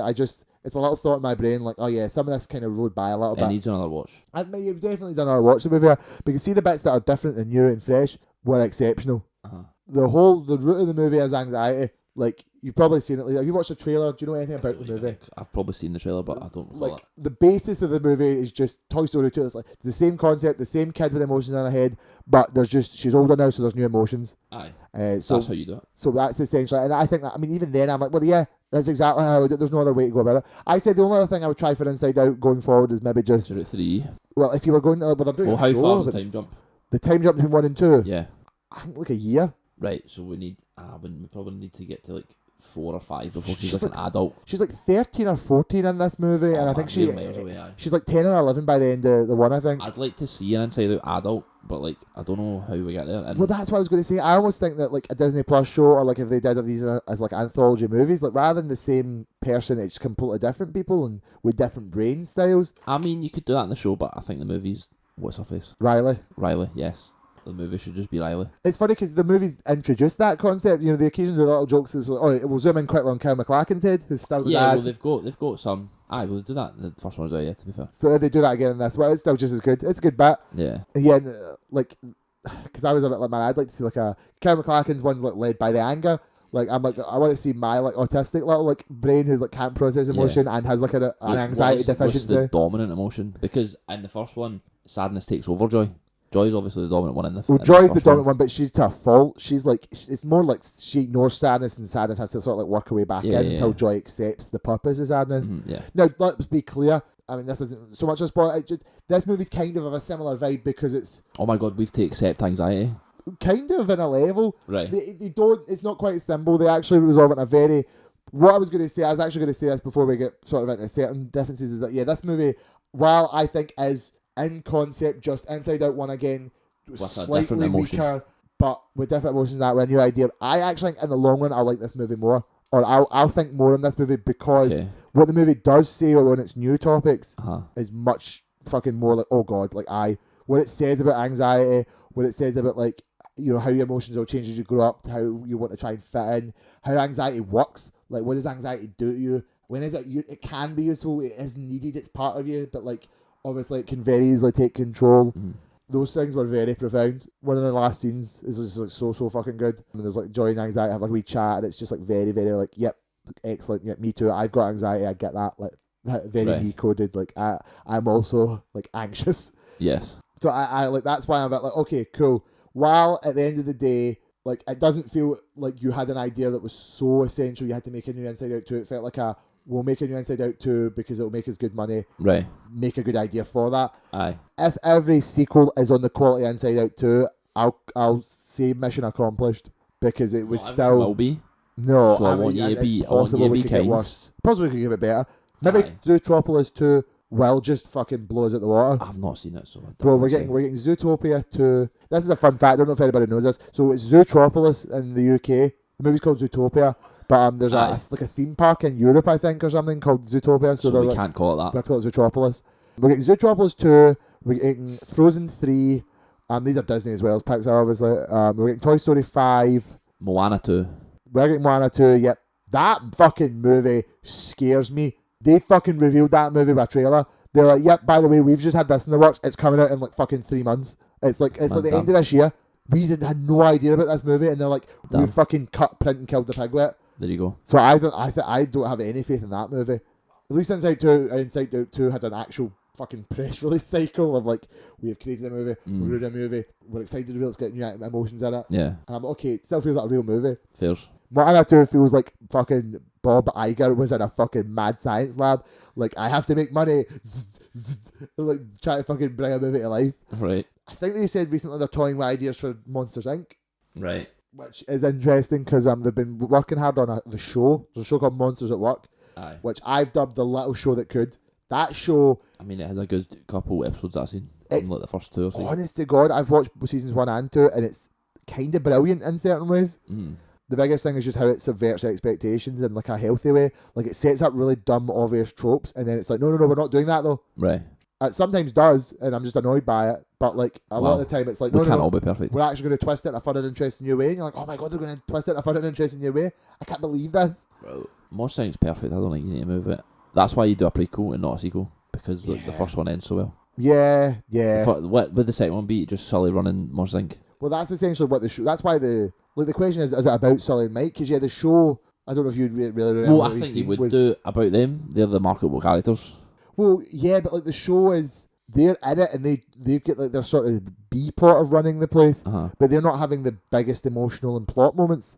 Like, it's actually about a new cast of Yeah, but characters and that's they're the- having a development. but But that's the Sully and Mike show. are there because those are the guys. But that's the show. Yeah, but that's what I'm saying. Like, I don't think the movie would do that. so yeah, you don't think they? Do you think they I should don't think do that though? They maybe should they maybe should, but I don't think they would want that. I'm trying to see if we have like a list I think of they other want it things. to be their story. Oh, we got Moana 2. Electric Boogaloo. Are you excited for Mufasa the Lion King? No, that's a live action one, Yep. and I've not seen it, so I can't say. Snow White, Elio, Tron Ares. Oh, That's a movie that's coming. everything I said about sequels. Don't care. We got a new Tron movie. Fair. You should have watched fucking Tron Legacy, you bastards. Oh, I fucking love Tron. All of my misgivings, they go out the window. You put Tron on the screen, I'm in the cinema. I'm sitting down and watching it. Bad. Tron to me is like what people is to fucking like Jurassic Park. You know, people are just out here watching those fucking movies. They just You love saw dinosaurs, Dominion, bro. and you were like, "Fuck this movie." That was shit, man. I like dinosaurs. It was shit. You other people are probably like, "Fuck it, it's Jurassic Park." I just had I to was see like it. 10 minutes into the film. Like, God, that soon. aye, because that's when they dropped the bomb. And I was like, man, alright, okay, cool. Okay, that's fucking funny to me. Yeah, no, I'm excited. I'm fucking annoyed that Jared Leto's in it, but so is Cameron Monaghan, and he's fucking poggers. Man, Jared Leto will Bro. be good in it, bro. Don't worry. Fucking Jeff Bridges is coming back, like the Kevin Flynn. Oh shit. Like, I hope it's good because it needs to be good because Tron's so fucking cool and amazing, and they just keep making them, and the public and the company just don't care. And I'm like, why aren't you paying attention? That shit fucking rocks. Because Daft Punk. it just isn't that popular, I guess. Daft Punk, Graeme. Bro, like, Pharrell. There's a lot of discussion about how fucked, to be fair. So, like, they wanted to do Tron 3 right after Tron 2. Right. But they were like, oh, you're not really doing the best returns. But, like, they had Daft Punk ready to go, and they had the director of Tron 2, Tron Legacy. Now, do you know recently what the director of Tron Legacy's directed? Top Gun Maverick. You know, like, literally the most fucking successful film ever. A good movie, can't lie. So, they had the Top Gun Maverick director and the Daft Punk ready to go. But we hadn't directed it yet.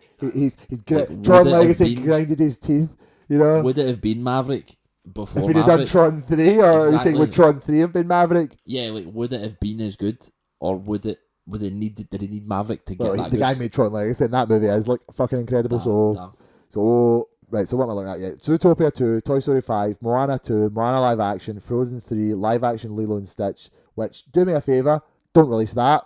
Okay. Don't release that movie. Stop making that movie and don't release it. I've definitely seen Lilo and Stitch, but I don't recall any of it. Oh, I fucking love Lilo and Stitch, but no. Oh god! And then look at this list. Every one of these, this list. Oh my god! So these are in development. So to be fair, they've not been dated, and they might not even come to fruition. Uh-huh. But look what have we got? Live action Bambi, like Frozen 4, live action Hercules, Hunchback. Hercules could be good. Live action Hunchback in Notre Dame, a new Inspector Gadget, Pog, National Treasure 3, Sister Act 3. That's never coming out, man. National Treasure 3's never coming out. And they also did like a bunch of like movies based on like the rides, Big Thunder Mountain, like fucking Space Mountain. Live action Aristocats. That could be good. The Return of the Rocketeer. 3 Men and a Rocketeer Baby. could be good, aye. Tower of Terror. 3 Men and a Baby? Bro, I'd love a remake of that. Cruella sequel. Cruella's interesting. Have you watched Cruella? No. I'm going to watch Cruella because people said that movie was actually alright. And I'm like, I feel like I should be allowing that movie to exist. Because they were like, yeah, we're going to do what's essentially a live action 101 Dalmatians again, but we're not. We're actually going to try and do something wicked. Right. We're going to like, literally wicked, aye, to be fair. Damn. We're going to pry on the fact that Cruella de Vil's like the thing that people love about that movie, makes money. And we're actually going to try and do something original with it. So, okay. Fairs. Okay. Jungle Cruise sequel, live action Milan sequel, fucking do not release that film ever. Damn. Fucking Pirates of the Caribbean is allegedly coming back. Pog. Third Maleficent. Okay. Untitled Prince Anders film. Don't know. Which is about a character that has about 5 seconds and 1 line in the movie live action Aladdin. Okay. Oh, it's the prince that's meant to marry Jasmine. Yeah. Right, remember that one? He's getting a spin-off film. Man, that was a good film. Live action Aladdin was good. Live action Aladdin was actually quite good. I'll stand on that. That was good. We did obviously talk about it, but I could still talk about it. Like, probably. We could go back. I always am ready to talk about it. I think the live action Disney films, like, I don't know, I just don't trust them anymore. I feel like they've missed the mark. I don't think I ever trusted them, but I saw that one. I don't trust them to begin with, but then they released like Cinderella. I wish I'd watched Cinderella when it came out. It was very good. Beauty and the Beast, decent, like strong. I thought, okay, do you know what is weird? I also like The Little Mermaid. I have not seen that. I don't know. I just thought it was good. I think the weakness of The Little Mermaid was the aesthetics, and that's the biggest thing that we'll never really ever be able to match if they're depending on what they're adapting. That's because like why were they in that? Why are we making a live action? Well, that's the thing. So like Cinderella live action. We've never really talked about this, but that can be in live action. Yeah, like Beauty and the Beast can be in live action. The scariest thing. Toy Story live action would look horrific. It would look terrifying. It would look nightmarish. Like Cinderella is like bare minimum. Aye. Like the balls and like the dresses, that can just be real. Aye. And like a little bit of light magic work where like, okay, we have to make a big prop carriage. Aye. And we have to make some men look a bit like mice. Beauty and the Beast was very pushing the mark, but essentially, yeah, I mean, they were all still living in a fancy, nicely dressed castle. Aye. The biggest hang up is like the living fucking cutlery in that. Aye, and the Beast himself. But the Beast, surely we're doing... But the Beast is just like an animal man. We're surely doing We've been doing animal men since we're not doing CGI, surely. The Universal Monsters. Aye. So that was like fine. I actually think the Beast looked quite good in the live action one, even though I think he was a blend of both. But still, he was fine. And then like Cogsworth, they all looked fine. A bit weird, but at the end of the day, there's still a real thing just made to move. The Little Mermaid is underwater entirely with like dancing and singing fish. So what you're doing is fundamentally impossible. Your cartoons and animation lend itself to that because you're able to craft the world yourself. When you're doing live action, you're like, how do I take a real fish and make it like sing and dance and play instruments? And you don't without it looking completely fucking nightmarish. So as a result, you have to pare down the aesthetics. and it looks terrible as a result. The main thing people go to is in Under the Sea when Sebastian sings about the fish playing the fucking instruments and them singing the songs, and they're not doing it, they're just fucking swimming about because they're fucking fish. And it's like, do you know what happens when he sings that bit in the animation? The fish fucking sing and the fish dance because it's a cartoon, and you're not going to like be aggressively pawing over a cartoon. So yeah, I did like Little Mermaid, but I could never escape the fact that a lot of the things like just looked worse as a result. I think Aladdin managed to survive quite well, but there was an element of like hokey to it, but I was able to my brain was able to smooth it over, I guess. Right. But when we get to like Moana, live action Moana, like I don't know, man. I've not seen it, so I can't. Are they going to do the bit where they go underwater and there's that big giant fucking crab voiced by Jermaine Clement? They go underwater? Like, bro, there's water in Moana. I don't know if you know I this. know there's water, but I didn't know they go under it. Live action Lilo and Stitch. How in God's name are they going to make that work? What, a alien? Yeah. Puppet? Or at least, because here's the thing. See, sometimes, a concept that wouldn't... It's also not a puppet we've actually seen. It's filming right now. We've seen it. It's just a big man in a big CGI cage. Nice. Because it's an adaptation specifically, because you can... If you told me we're going to make a movie about like a little alien who like fucking meets up with a little girl and they like have adventures together, and it's our own original concept, I've not got a frame of reference for that. That's cool. Whether it looks good or bad, I didn't really have a preconceived image other than my own imagination. Right. But when adaptation, you're obviously like, oh, well, I know what that should look like because I've seen it before. So when you inevitably fail to match that, there's dissonance. I guess, This is fucking weird. I don't know why. Exactly. Why I love talking about it, but it's just some so that are strange. off the table, or you should do like R&D. You're right. Like, you should just give somebody like $1 million and be like, go and find out how it would look. Alright, and like then come back soapbox to me. this shit. And then if it looks right, we won't do that one. They clearly didn't do that for The Lion King. Or what were they thinking with The Lion King? I don't know. The Lion King's the poster child for this, because that goes to show you, I think there's a scale between Little Mermaid and Lion King. Little Mermaid is like, we're not going to make the things do the things that they shouldn't because it's going to look really weird, but as a result it looks boring. The Lion King's like, we're going to just be fucking far too accurate to like real life, but also make them sing and dance still, and it's going to look really weird because we know it shouldn't look like that anyway. I guess that's basically the Uncanny Valley. It's not quite the Uncanny Valley as I know it, but I think it's the same logic as the Uncanny Valley. Right. Someone should have stopped them when they were doing The Lion King, I think. Bro, it was too far along. Well, it must have been the money. They'd opened the box. They opened Pandora's box saying we're going to do it all. And that's the problem. And then they done it. They had to do it. It made fucking gangbusters. Aye, because everyone had to go and see what it was. I didn't. Neither I've not seen it. I refuse. I just don't see... Well, I just don't see Disney love The films. Lion King. No, you don't. That's just is what it is. You don't. Which is weird. You're like a weird person for that. Do you ever think that odd? That like I'm one of the only people that don't see Disney movies. Yeah. I guess. And I'm not saying anything against you for it. I'm like, you tell me, I don't feel like I need to, and you've also not seen that much in the grand scheme of things. Like I do need to. Like the classics have a place in cinematic history, so like they deserve my time, I would say. Yeah. But like at some point, like the cut off hits like where do you get? Where is it? Like the 70s, the 80s. No, I mean like the Renaissance was like the 2000s. Aye, so like we need to stop like after that, like after Toy Story 2, maybe. Everything before that we can be like, but then that's and then the problem because they're that. still making good. I mean, okay, you pick choose. I guess, yeah. All right, okay. Yeah, what you're saying is obligation. Yeah. There's some movies that like there's a level of obligation. It's like I need to see Titanic because it's one of them. Mm-hmm. I need to see all of the first 100 Disney movies because it's them. What fucks me up though is that like I would still be like there are movies that you should still be watching. Aye, these like I've seen underappreciated. I've seen Inside Out. Do you know what I mean? Like I've hit up some of them. Turning Red is great. Encanto is like great. Like they're still making good movies, but it's just mired in the fucking culture of it all now. Cars is great. Cars 1 and 3 is very good. Nemo. Cars 3 was very good. I've not seen it. Okay. I've not seen Finding Dory. I've not seen Finding Dory either. Apparently it's very good. It probably is. I love Finding Took me forever to see Monsters University. Very good.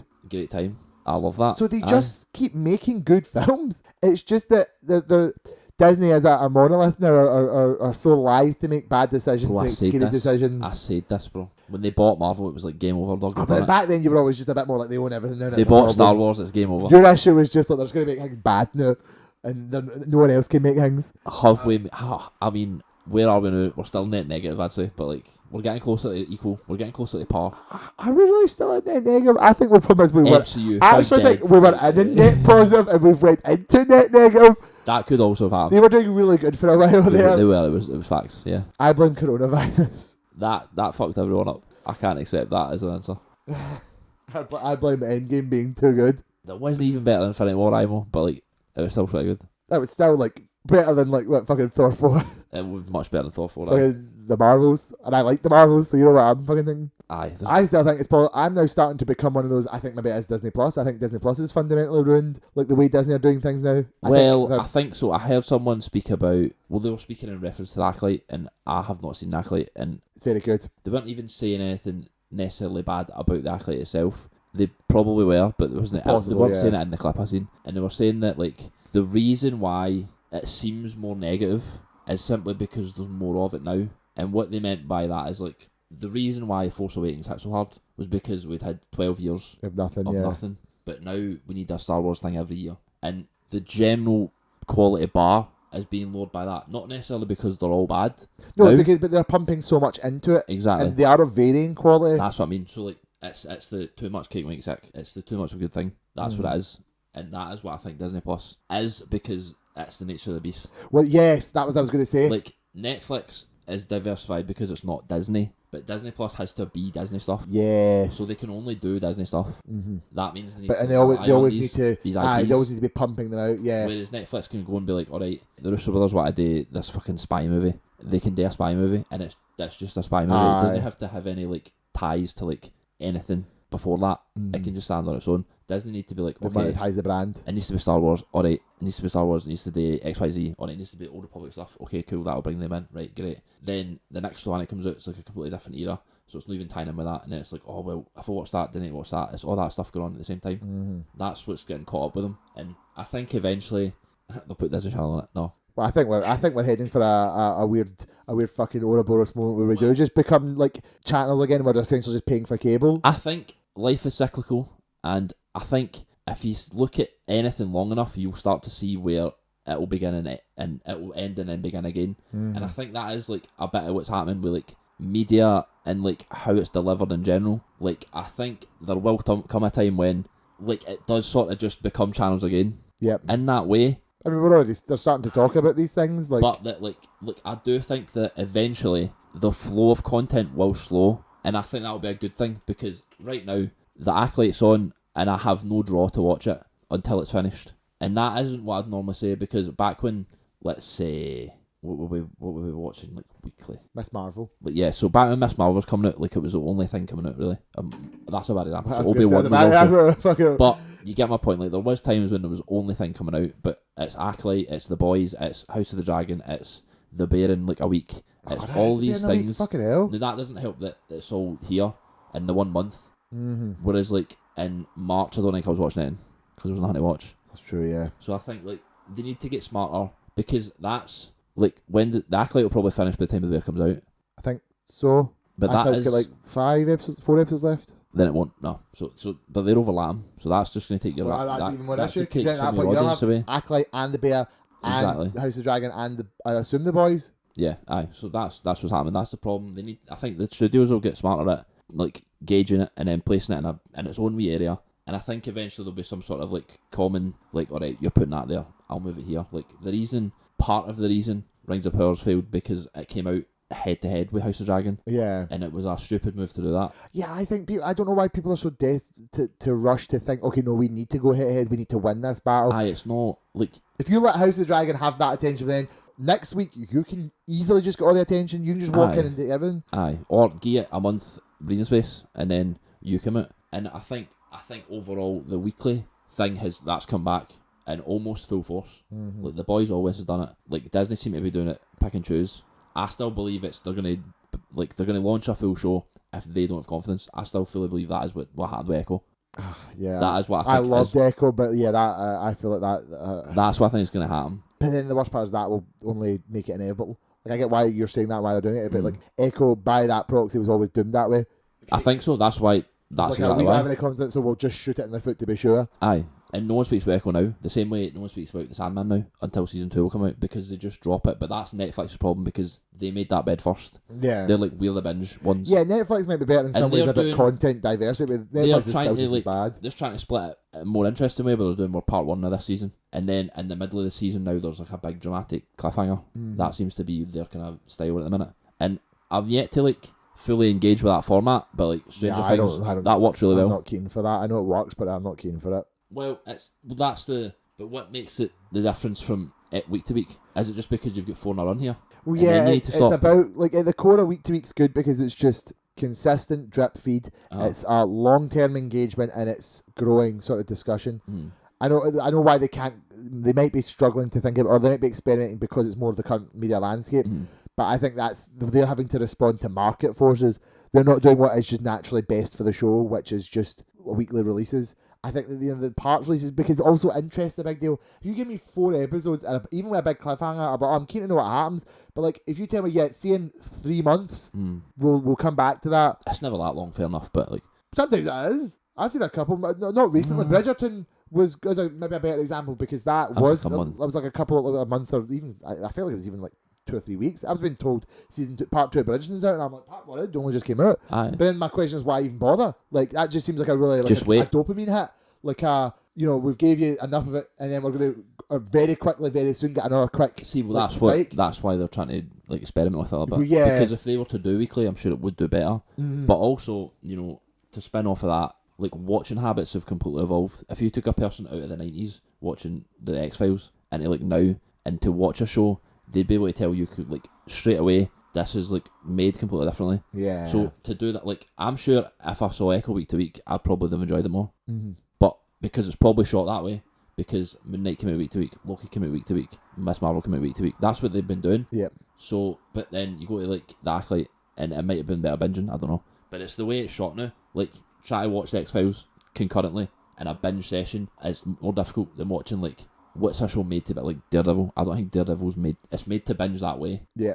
Whereas the older shows were not. That's just the product of their time. Fair enough. But I'd say something like anime I have the same issue with. Like, I can't watch 20 episodes of anime in one sitting. Yeah. Because they're so concretely designed to have like a thing to, like exactly an end to that episode, and a thing to get you back later. Aye. That's what it's like made for. It's made for like, right, I've got 20 minutes. I need to rush out the door in 20 minutes, so I'm just gonna stick this on, and then okay, I've got all I need to get for that one episode now, and I'll come back later next week. That's what like it used to be, and that's what I think it's gonna go back to eventually. I think it's a give and take, because we've had some benefits from the streaming stuff and the binge stuff, especially like I think, would I say like retention of knowledge? I mean, like, understanding of the events and like attention spans have got better. I'd probably say they would, because people are more willing to sit down and watch 5 episodes. Like, that's 5 hours. Plus, it's always just naturally very good to be able to have everything available to take it at your own pace. Well, that's the ultimate benefit,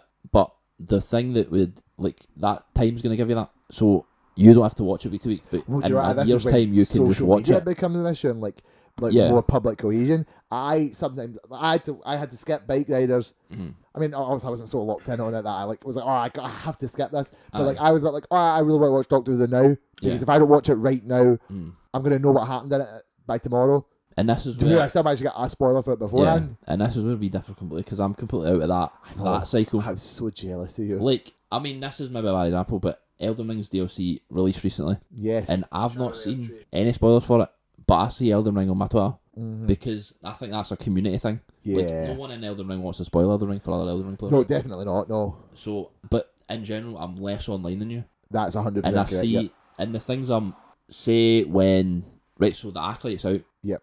There's still Star Wars on my like Twitter feed, but it's not spoilers for Acolyte, because the algorithm's not looking for that for me. That's true, yeah. Do you know what I mean? Also, just in general, the people I follow are very passionate. But then that's the thing, it's funny, it's a level of, I'm not saying you don't have any passionate fans, but I have people who are like desperate to like theory craft and do this and that, whereas you sort of follow people who are more just about thriving in the like sort of the emotional economy of the concept. Yeah. You're like, we're just here to vibe, we're here to just have a good time. Whereas I've got people who are like, this happened, I want to talk about this, but it's a high level of fan. I'm in like a cult. I'm not saying you're not on that level of me. I'm just saying, like, I think in my fandom, that cult fandom. I'm in the weeds with the people who are actually desperately involved with us, who really do care. Yeah. Like, every one of my Twitter friends is Vati Vidya. Do you get what I mean? Whereas you might have one Vati Vidya, and that guy is actually Vati Vidya. Do you know what I mean? Yeah, exactly.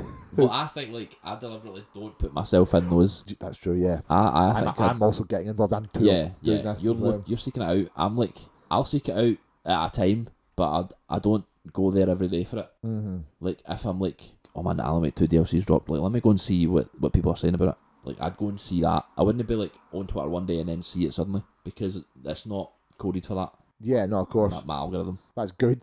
I would say so. I do like it. I like my friends like talking about these things. It's just a lot to keep up with, I guess, when you think about it. Like, first off, yeah, you have to see everything all the time. You can't miss a beat, like, or you'll just get spoiled, and spoilers do just really obviously take away the joy of a surprise. They do. Anything you don't know is a surprise, whether you like it or not. I'm very good at not seeing spoilers. You've even been saying to me like about just completely disengaging with trailers. Well, Deadpool and Wolverine, I would like to. I don't think it's possible because of the size of the film. Oh yeah. But like something like Longlegs, no, I'm gonna see it. I was gonna see it after the first trailer, but the trailers have been so drip feed. There's nothing in them that I could be spoiled on. Yeah. To my knowledge. Yeah. So it's how trailers are made now. Like, I'm sure the Bad Boys trailer, I saw it at Bike Riders. I'm pretty sure like I saw the end of the film. Like, yeah, they just seem to be doing that, or at least I know like the third act. Like, I know what's happening in it. So like trailers cut now. You need like Chris Nolan's not doing that. Do you know what I mean? There's some people you can rely on not doing that, but I feel like Disney always have a hand in it. They're like, right, just get them something to draw them in. But like, and I guess for the mainstream you might need that, but for like people like us that are just gonna go see it, we don't want anything spoiled. That's true. But they're gonna show off like one wee thing. That's fascinating. And the launch trailer, you're gonna see it and you're gonna be like, oh, for fuck's sake. It's the people that do care about it. Like, I don't think my dad would be too fussed if he saw like a Deadpool and Wolverine trailer and like fucking like James Marsden pops up. He'd be like, oh, this is fucking the Cyclops or movies. Aye. And I'd be like, oh, cool, James Marsden, and I'm like, oh, well, now I know James Marsden's gonna be in it. Yeah. Like now, and then I'm also looking at things when it's something we care about. That's like a really fascinating way to look at it. That's obviously influencing the whole the production of the movies, but also the trailers. Trailer production, that's like a whole thing that I love. Yeah. I love to think about how trailers are made. I hate trailer production. I hate trailers. Oh yeah, I mean it's shit. It's a nightmare. I hate trailers. But it's like there's such an economy to it. Well, it is. Well, like it can make or break the film 100%. 100%. Yeah. Like it can so negatively affect a film. Elemental. That's what I was saying earlier. Elemental was just the vibe. It was completely different for the trailers. Yeah. Or there was a movie. What movie was it recently? We're talking the last like year or two, and the trailers were just obnoxiously I just know what's going to happen in every single moment of the whole movie. It's going to annoy me. It was a bigger name one, and it'll probably come back to me. I think it was actually Madame Web. I think it was Madame Web, but it was just like I watched those trailers. I'm like, there's not a single part of this film I don't know about. I just know. Like, bare bones what was plot the purpose? here. You gave me 3-minute videos that have told me that more of a plot than the actual. Yeah. Like 90-minute. I don't need to have seen this at all. So that's where trailers like kind of fail, and that's where it upsets me, and I don't want to watch them ever again. I know. Because not like there's probably 10 of those trailers for every one Oppenheimer trailer. Like teaser trailers seem fine. Like a first trailer. Yeah, first looks always a bit vibey. Get me in, and then if I'm like no sold, I'll maybe watch the next one. That's the benefit of like the film not being done as well. I like when some trailers are like, yeah, well, here's just a little bit of what we've got. Some of the best trailers are like that. Where it's I a bit want like a mission statement. Yeah. In a trailer. I don't want like show me it all. I guess the only thing is I want to know. I need to find out a thing that it just summarises at least a concept of what we're doing. Like the two Moana 2 trailers now, and I still don't actually know what the movie's about. Right. I just know Moana's in it up to something. Okay. And this is kind of really the core of what I was sort of going on about Doctor Who. I guess I'm in for the story for a lot of things. Mm-hmm. I like vibes. Vibes are good, but I really want to know a good story. So I need my mission statement is that show me some nice like. That's like a new location I've never really seen before. That's interesting, like visual choice, and then just like if you can somehow get to me the blunt, like we are going to do this. Like I'm Rhiannon in this movie. I'm going here. Okay. I'm doing this thing. It's not that simple, and I know it's maybe not always that simple based on what you're working with dialogue wise. But the problem is, there's definitely clearly has to be better ways to do it than like. Hello, I'm Madam Web. At the start of the movie, this will happen when my mother dies. In the middle of the movie, I will get these 3 children, and then we will fight this guy, Ezekiel Sims, and at the end of the movie, we defeat him. Okay. Like, I don't need that.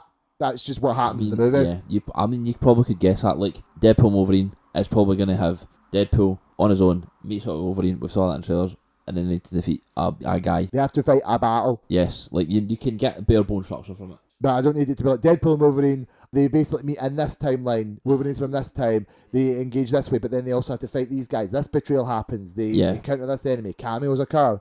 And we have seen that in the trailers, so that is why the Deadpool Wolverine trailers I really do like those trailers, but already I'm starting to... I'm being a bit iced. I think the first trailer was a good one. Mm-hmm. The first trailer was... I mean... And all of the trailers before we saw Wolverine. Yeah, even though I'm kind of like... The problem is... Like his name's in the fucking movie, so it's a bit like seeing him as like a weird one because I'm a bit like I like the idea of them teasing us with him, even though we know who it is and what he's gonna look like. Aye. So well, the problem is that like the set photos. Like, why do we see that? Do you know what I mean? Like, why is that a thing that exists? I think the problem is as well. Don't like it. Leaked set photos, yeah, God. The problem is sometimes that's how we get the most. I wish companies were a bit more fine about just maybe showing something like this. The James Gunn with the Superman suit. We've seen he was like, here's an official image before the set leak start. Yeah. I wish that happened for Born Again. Like, we know we're gonna get a new Daredevil film. Just like we've crafted the suit, we know you care about this. Here's what it looks like. Yeah. As opposed to like now I have to like see that it. suit and then like fucking a year later I'll maybe see it in a trailer. It helps that James Gunn is chronically online. Yeah, James Gunn is one of the best people to be doing this. He seems to understand it more. Yeah, that's that. I think going forward, the DC. I mean, we've talked about this, but the DC situation. The DCS is like that. It's it's an age of wonder and terror. It's gonna sitch. Like Marvel found dead in Miami. They are still found dead currently. MIA. But DC could really just James Gunn leading it, like being terminally online, knowing sort of. Again, like if he's not making the movies, he can be like, "Hi, we should maybe do this," or "I'm now intelligent enough to do this." Because I don't ever remember watching a Guardians of the Galaxy trailer and thinking, "Well, I now know exactly what's going to happen in that movie." I don't recall, but like that might have happened. It might have happened. Did you see Brightburn? No. I'm trying to think of other James Gunn movies that I might have watched. Scooby-Doo 2: Monsters Unleashed. I've definitely seen it recently. No. Great movie. I remember it being great. Yeah. It's an exceptional good movie. I would say like it's their time. Like I'm saying, man, everything's like cyclical in a way. So Marvel's down, DC's up. You think it's just a matter of time? DC will be down, Marvel will be back up. Don't worry. Marvel's in a obviously stronger position. DC is make or break, not up or shut up time. But yeah, DC's we'll underdog, so that's how why they you're go. a bit like maybe this could be their time. And that's why we're rooting for them, because we always root for an underdog. Obviously we're rooting for an underdog. Always. What, am I going to enjoy Creature Commandos? I don't even know what the fuck that is. Probably, yeah. Maybe that's for the bit. I don't know what the fuck that is. Examine. Big great time. It's funny how people, well, you can't really gauge, I wonder how much people will look into things. Right. Like when I see the Deadpool 1, the first trailer for Deadpool, sorry, not the Deadpool 1 trailer, the Deadpool and Wolverine trailer 1. Aye, I know, I can riff on that idea. Well, I'm seeing things in that, and it's not like the trailer's telling me this is going to happen, but then by proxy of you featuring a scene, they don't think, that was what I was going to say. I worry that these people, they really don't think, they need oversight for trailers especially. They do need oversight, and the problem is they should have the knowledge. If you show me Deadpool in a field killing TV agents, I'm like, yeah. But then you also show me Deadpool in a room working with TV agents. I'm like, what's I'm happening? going to have to start to make logical conclusions here. I'm going to have to make jumps in logic. If you showed me one of them, then I'd be given some information. But if you're making a distinct statement of like a development, a trailer should introduce a topic. It should not develop the topic, because when you're getting the development, you're like, well, now I'm answering the story for myself. The development is the movie. The trailer it walks me into the door, and then I'm there experiencing. I see the foyer. If I'm in watching a trailer and I'm being told this happens and then this happens, I'm like, well, this is a story in itself. I'm confused here. But even beyond that, we've saw this happen, Ewan. It's true. We have seen this happen. Multiverse of Madness. My beloved. They showed us things. My sweet. And we saw the ball, and the ball started running down the hill, and they couldn't stop it. I was going to say. And by the end, we'd made a better movie in our heads than that was me and Age Ultron, to be fair, they had filmed, exactly. Me and Age Ultron, you and Multiverse of Madness. Well, it's not even that. It's like a group thing. Like, everyone was like, right, Tom Cruise is in this film. Oh, yeah, even for Multiverse of Madness, everyone was saying it. Even me. Like, yeah, I even though I... And it's more than that. It's not that Tom Cruise specifically is the one missing from No. This is the idea. We had so idea. many specific ideas about it. And this is, oh man, they're going to do this. Like, they must. It's the only way they could do it. And that isn't what they've done at all. But the trailers led you down a certain route. Yeah. And it was logical for you to think that because of the source material it's based upon. Well, that's true as well. And that's what I'm saying. Like, bro, it's in the cupboard. That's actually... Go and get it. Yeah.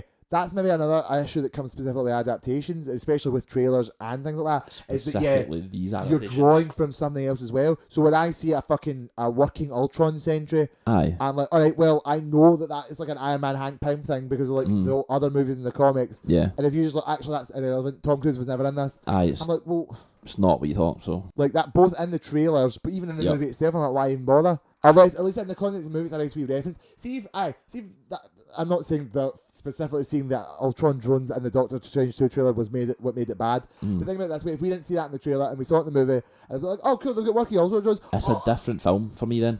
Because I'm not going in with that thinking it. Yeah, you've not built up an idea in mind. The idea's developed, and you barely have the time to deepen the idea. I would have came out being like, oh man, it would have been cool if like, what if like Tom Cruise was there as Iron Man? It's not like I expect to see Tom Cruise as Iron Man because you have chosen to show me that ahead of time. You're like, you should come see this movie because look, Tom Cruise Iron Man might be in it. Or look, this might happen. You've chosen to make me come in with that. So if you then don't deliver on it, it was like, well, what? Like, that's false. You've just false advertising essentially. And I'm not saying no Tom Cruise Iron Man and No Stage 2 was false advertising, but you know what I mean. It was close. You've got me in the door under false pretenses. Yeah, you had me thinking one thing, and then you gave me another. That movie.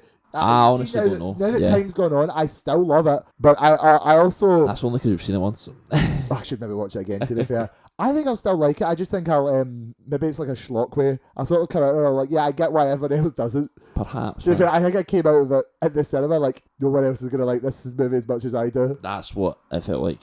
Doctor Strange 2 was a low point. That's one of the bad examples of trailers ruining a film. I even agree. And then I bring up Age of Ultron, which is sort of maybe a bit softer because at least that movie was still decent. But it was more of the comics thing. I'm watching them. The trailers are like really dark and gritting, and you know the Avengers are going to experience some serious strife, and Ultron's an overwhelming evil. And I'm like, oh yes, and I know the comics. I know what Ultron's like in the comics. I know these things from other movies. And then you get to the movie, and it's like, no, everything's a bit more lighthearted, and I'm like, okay. I actually just had a thought. I'm kind of shaking off Age of Ultron because that's a different example based on my personal bias. But I was thinking, do you know what's interesting is sort of movies in production, because do you remember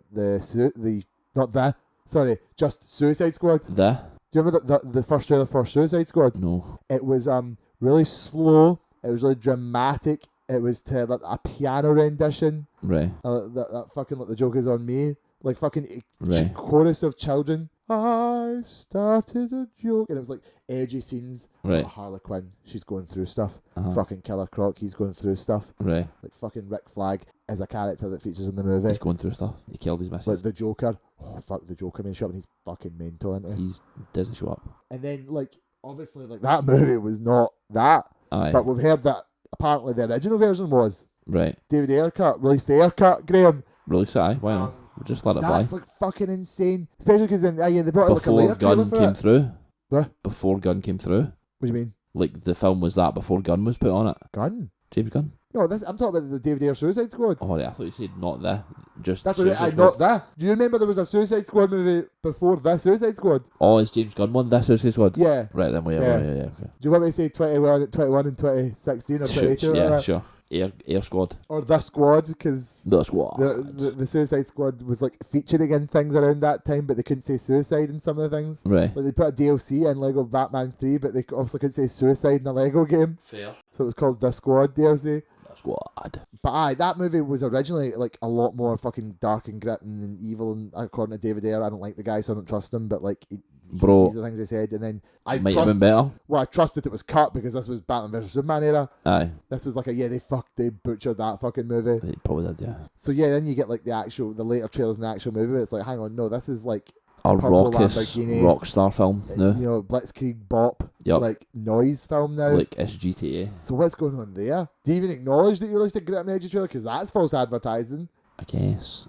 it's harder with those properties because like it could change that quickly. I guess. Maybe they need to stop making trailers before the movie's fucking finished. And also maybe they need to stop butchering a film while it's being made. I guess. Captain America 4. That would help. I can't wait to see a trailer for that. Maybe write a script first. I think we just might never get a trailer. I think they might never even finish the movie at this point. No, it has to come out. It probably won't be good.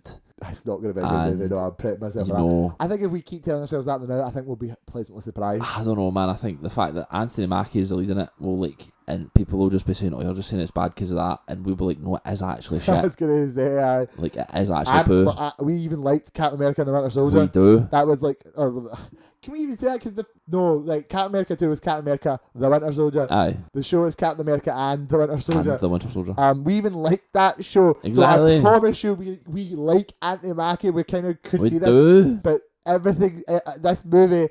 It's going to be It's not even fighting an uphill battle. It's a fucking 90-degree incline. The truck is going like that in the fucking corner. I don't think it's working. Who's Giancarlo Esposito playing? Not anyone you want him to. He wasn't in the movie before when the script was written, presumably 4 years ago. Maybe we should just use that script. Do you know what I mean? Maybe we should have just released episode 9 to the Fates. Should have, probably. What if Let's the world's made the pudding? Do you know what I mean? That's what I'm saying, man. Aye, it's harder with them because they're bigger and like they can move so quickly. Like Edgar Wright still has scenes, Edgar Wright scenes in Ant-Man, but it's just no him, obviously. Yeah, but they're he still in the had all film. the stuff made, and Peyton Reed just had to like fucking finish it. Aye, so like it's different with them. They can change so much. Some like Crimson Peak, where it's just fully Del Toro's film, and it's a very specific way he wants to make this film. But the only way the studio could market it was like a jumpy scare horror movie, and when people go see it and it's like not that, they're like, oh for fuck's sake, this isn't what I paid to see. Expectation. So Which is a shame because that's like harshing the buzz and.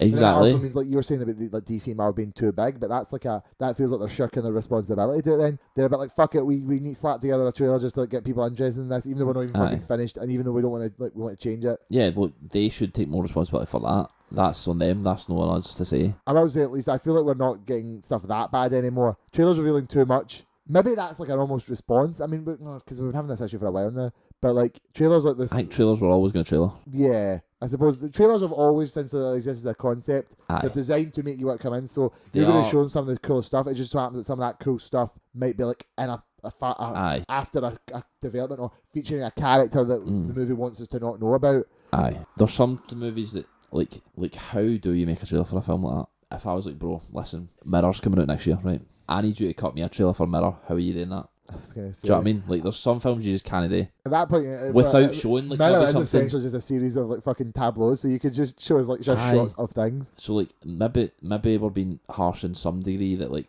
I think we'd find it easy to cut a Bad Boys trailer without showing anything, but I don't think maybe the studios thought of that. You know what though? Actually, maybe. So I said earlier I want to kind of know what the movie's about. Maybe that's a thing that we shouldn't be going for. Maybe I don't think we should. No, you should get well, you should just show me things that are like appealing. I was right there, right then, right now, thinking about the trailer for Kinds of Kindness. Did you watch that trailer?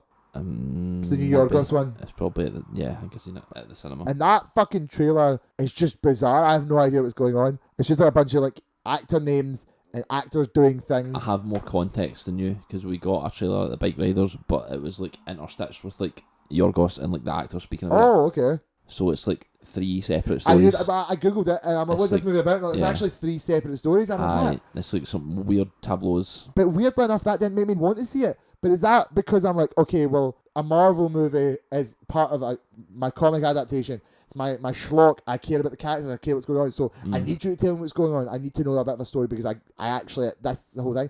Whereas I'm not sitting there like watching Poor Things thinking like, oh God, I'm desperate to know what happens next in the Yorgos cinematic universe. If it's like, oh, Yorgos is making a new movie, I'm like, oh, okay, cool. What's the movie about?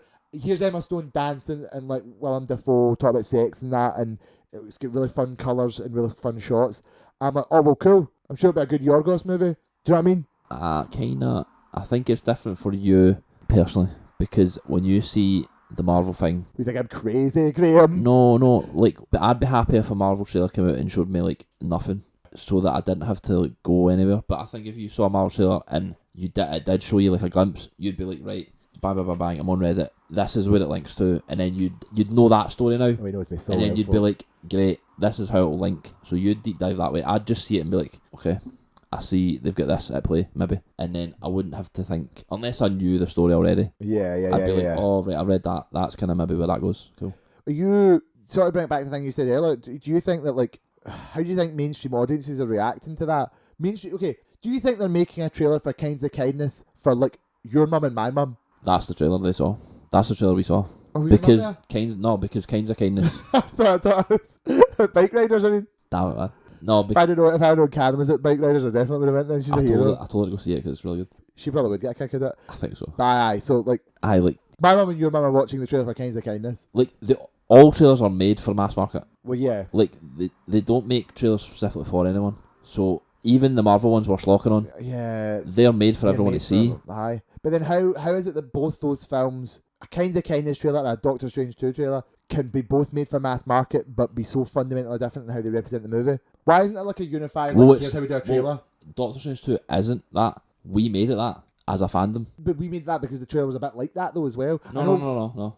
Oh, so you're saying that the trailer itself it just showed the thing. But we ran it. Ah, okay. We let our heads go crazy. We're the problem then. In a way, we must take some responsibility, some personal accountability because we do. We've built up a film in our head. Well, that's why I keep talking about Age of Ultron. That never existed. That movie was actually.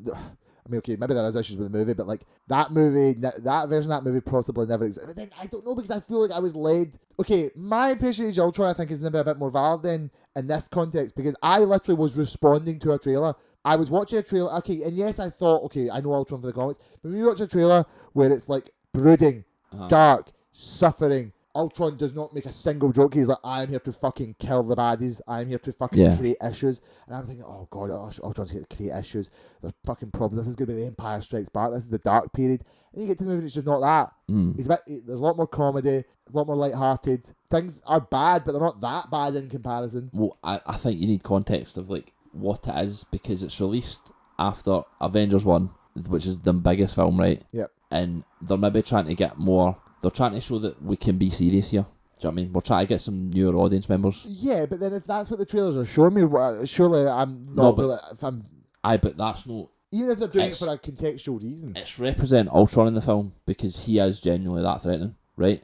Maybe his actions aren't that, but he is, as a character, genuinely that much of a threat to the characters, right? But the marketing team are like, right, we've got an option here. We could make him like really scary in the trailer, because that could maybe attract some people to come and see it. And it's like that's maybe what they've went for. It's just a marketing job at that point for that one. Mm-hmm.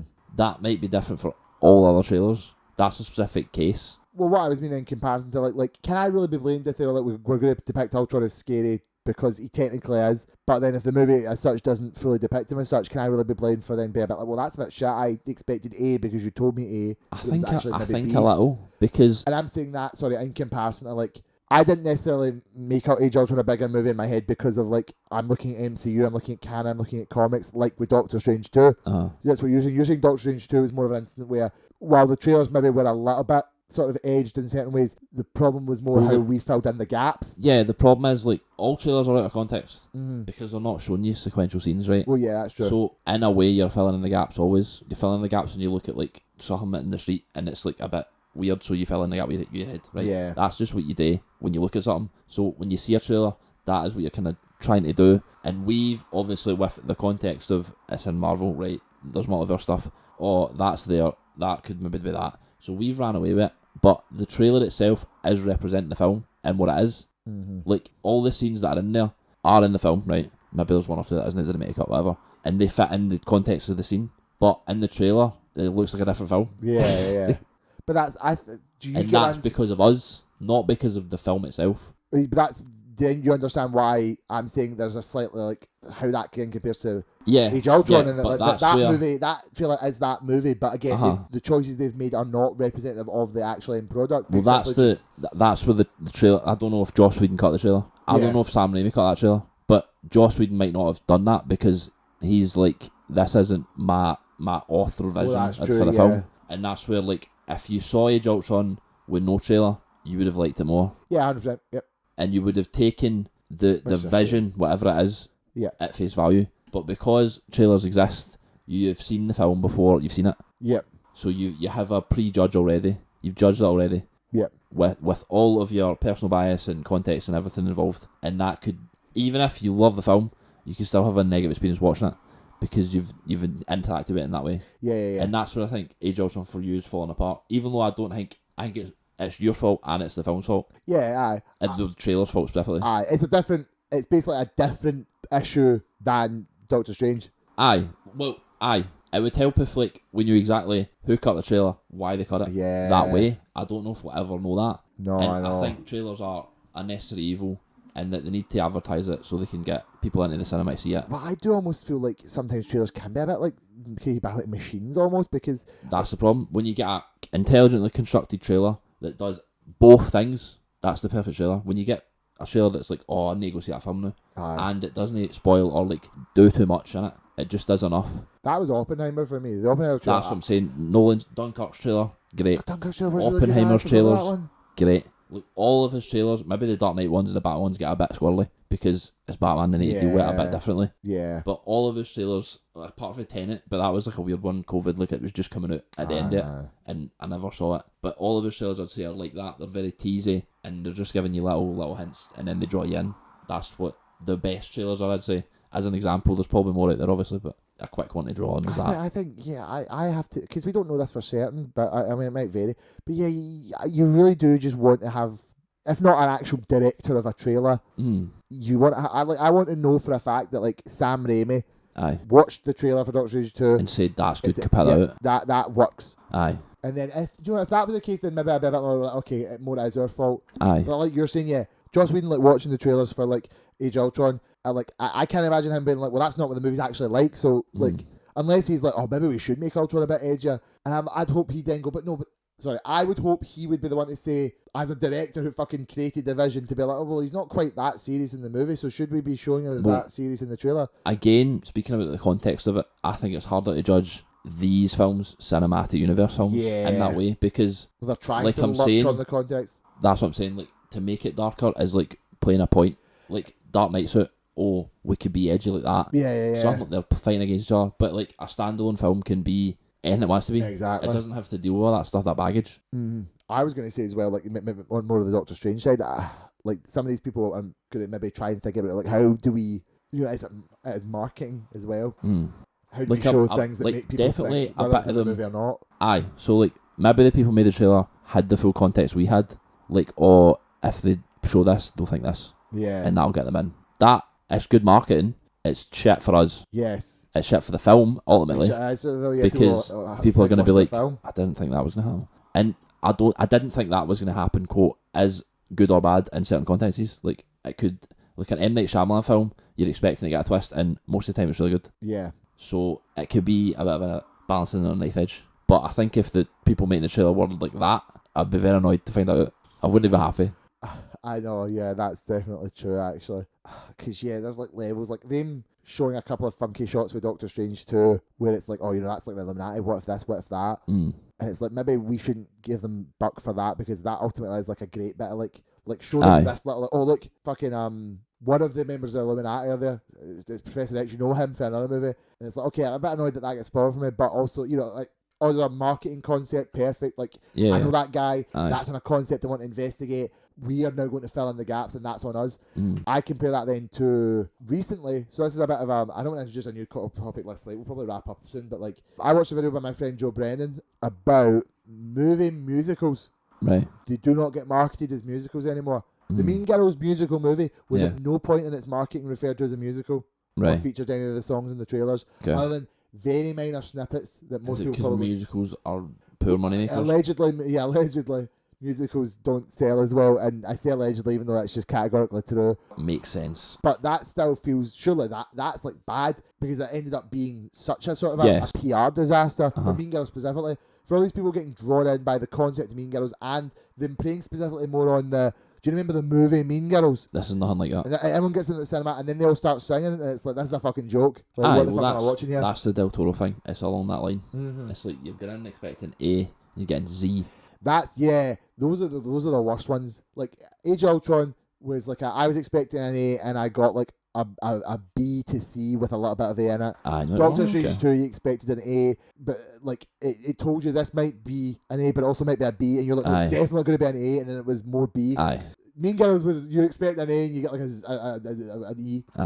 And bluntly, with bits of A in it, but only the bits of A we showed you. Also, there's all this E in it that you weren't expecting. I think, like, to make a musical, you need to be very obvious a musical. Like, Rocky Ages comes out, I'm pretty sure it's a musical. Yeah.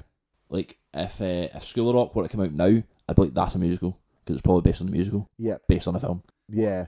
Although, I mean, that's what with Mean Girls. Mean Girls is based on the musical, based on the film, but they just never told anybody. Exactly. Or if, like, West Side Story comes out, you're pretty sure that's a musical, because it was a musical. Yeah. Do you know what I mean? Like, so those ones are easier, but if it's coming out new, it's brand new, it's fresh, you need to be pretty clear it's a musical. Wicked's a good example, I think. Right. Although, I mean, okay, first off, we do need to admit that, like... The trailer hasn't shown much of it. Well, no, what I was going to say first was Wicked, West Side Story, these are based on musicals. Aye.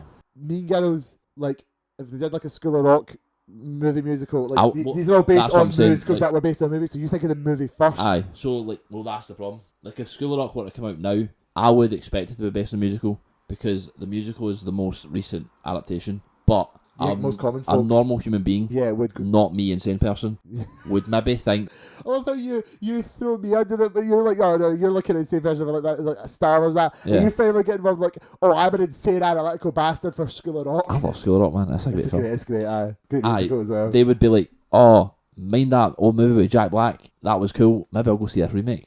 And then they get in it's a musical. They maybe wouldn't be as miffed because it's music's generally in part of it. Aye. So they maybe wouldn't be that upset. But I was going to say I get that your one. point. I think it depends on what they're doing. I mean, Mean Girls is a musical. Legally Blonde is a musical. These are like, how the fuck do these work? Aye. And then Wicked. So Wicked, I don't know. The trailers actually do show a hot minute. Right. I mean, I could do a whole episode of the Wicked trailers because they're confusing because Wicked's 2 movies. Right. Wicked is part 1 and next year will be Wicked part 2. Okay. It seems like the trailers have been a trailer for both parts. Right. Because they've been showing shit that's like, that should really only be in the second part. Bro, Mission Impossible. They're still just like, oh, no, this is a trailer for Wicked. Come see it in cinemas on Thanksgiving 2024. Okay.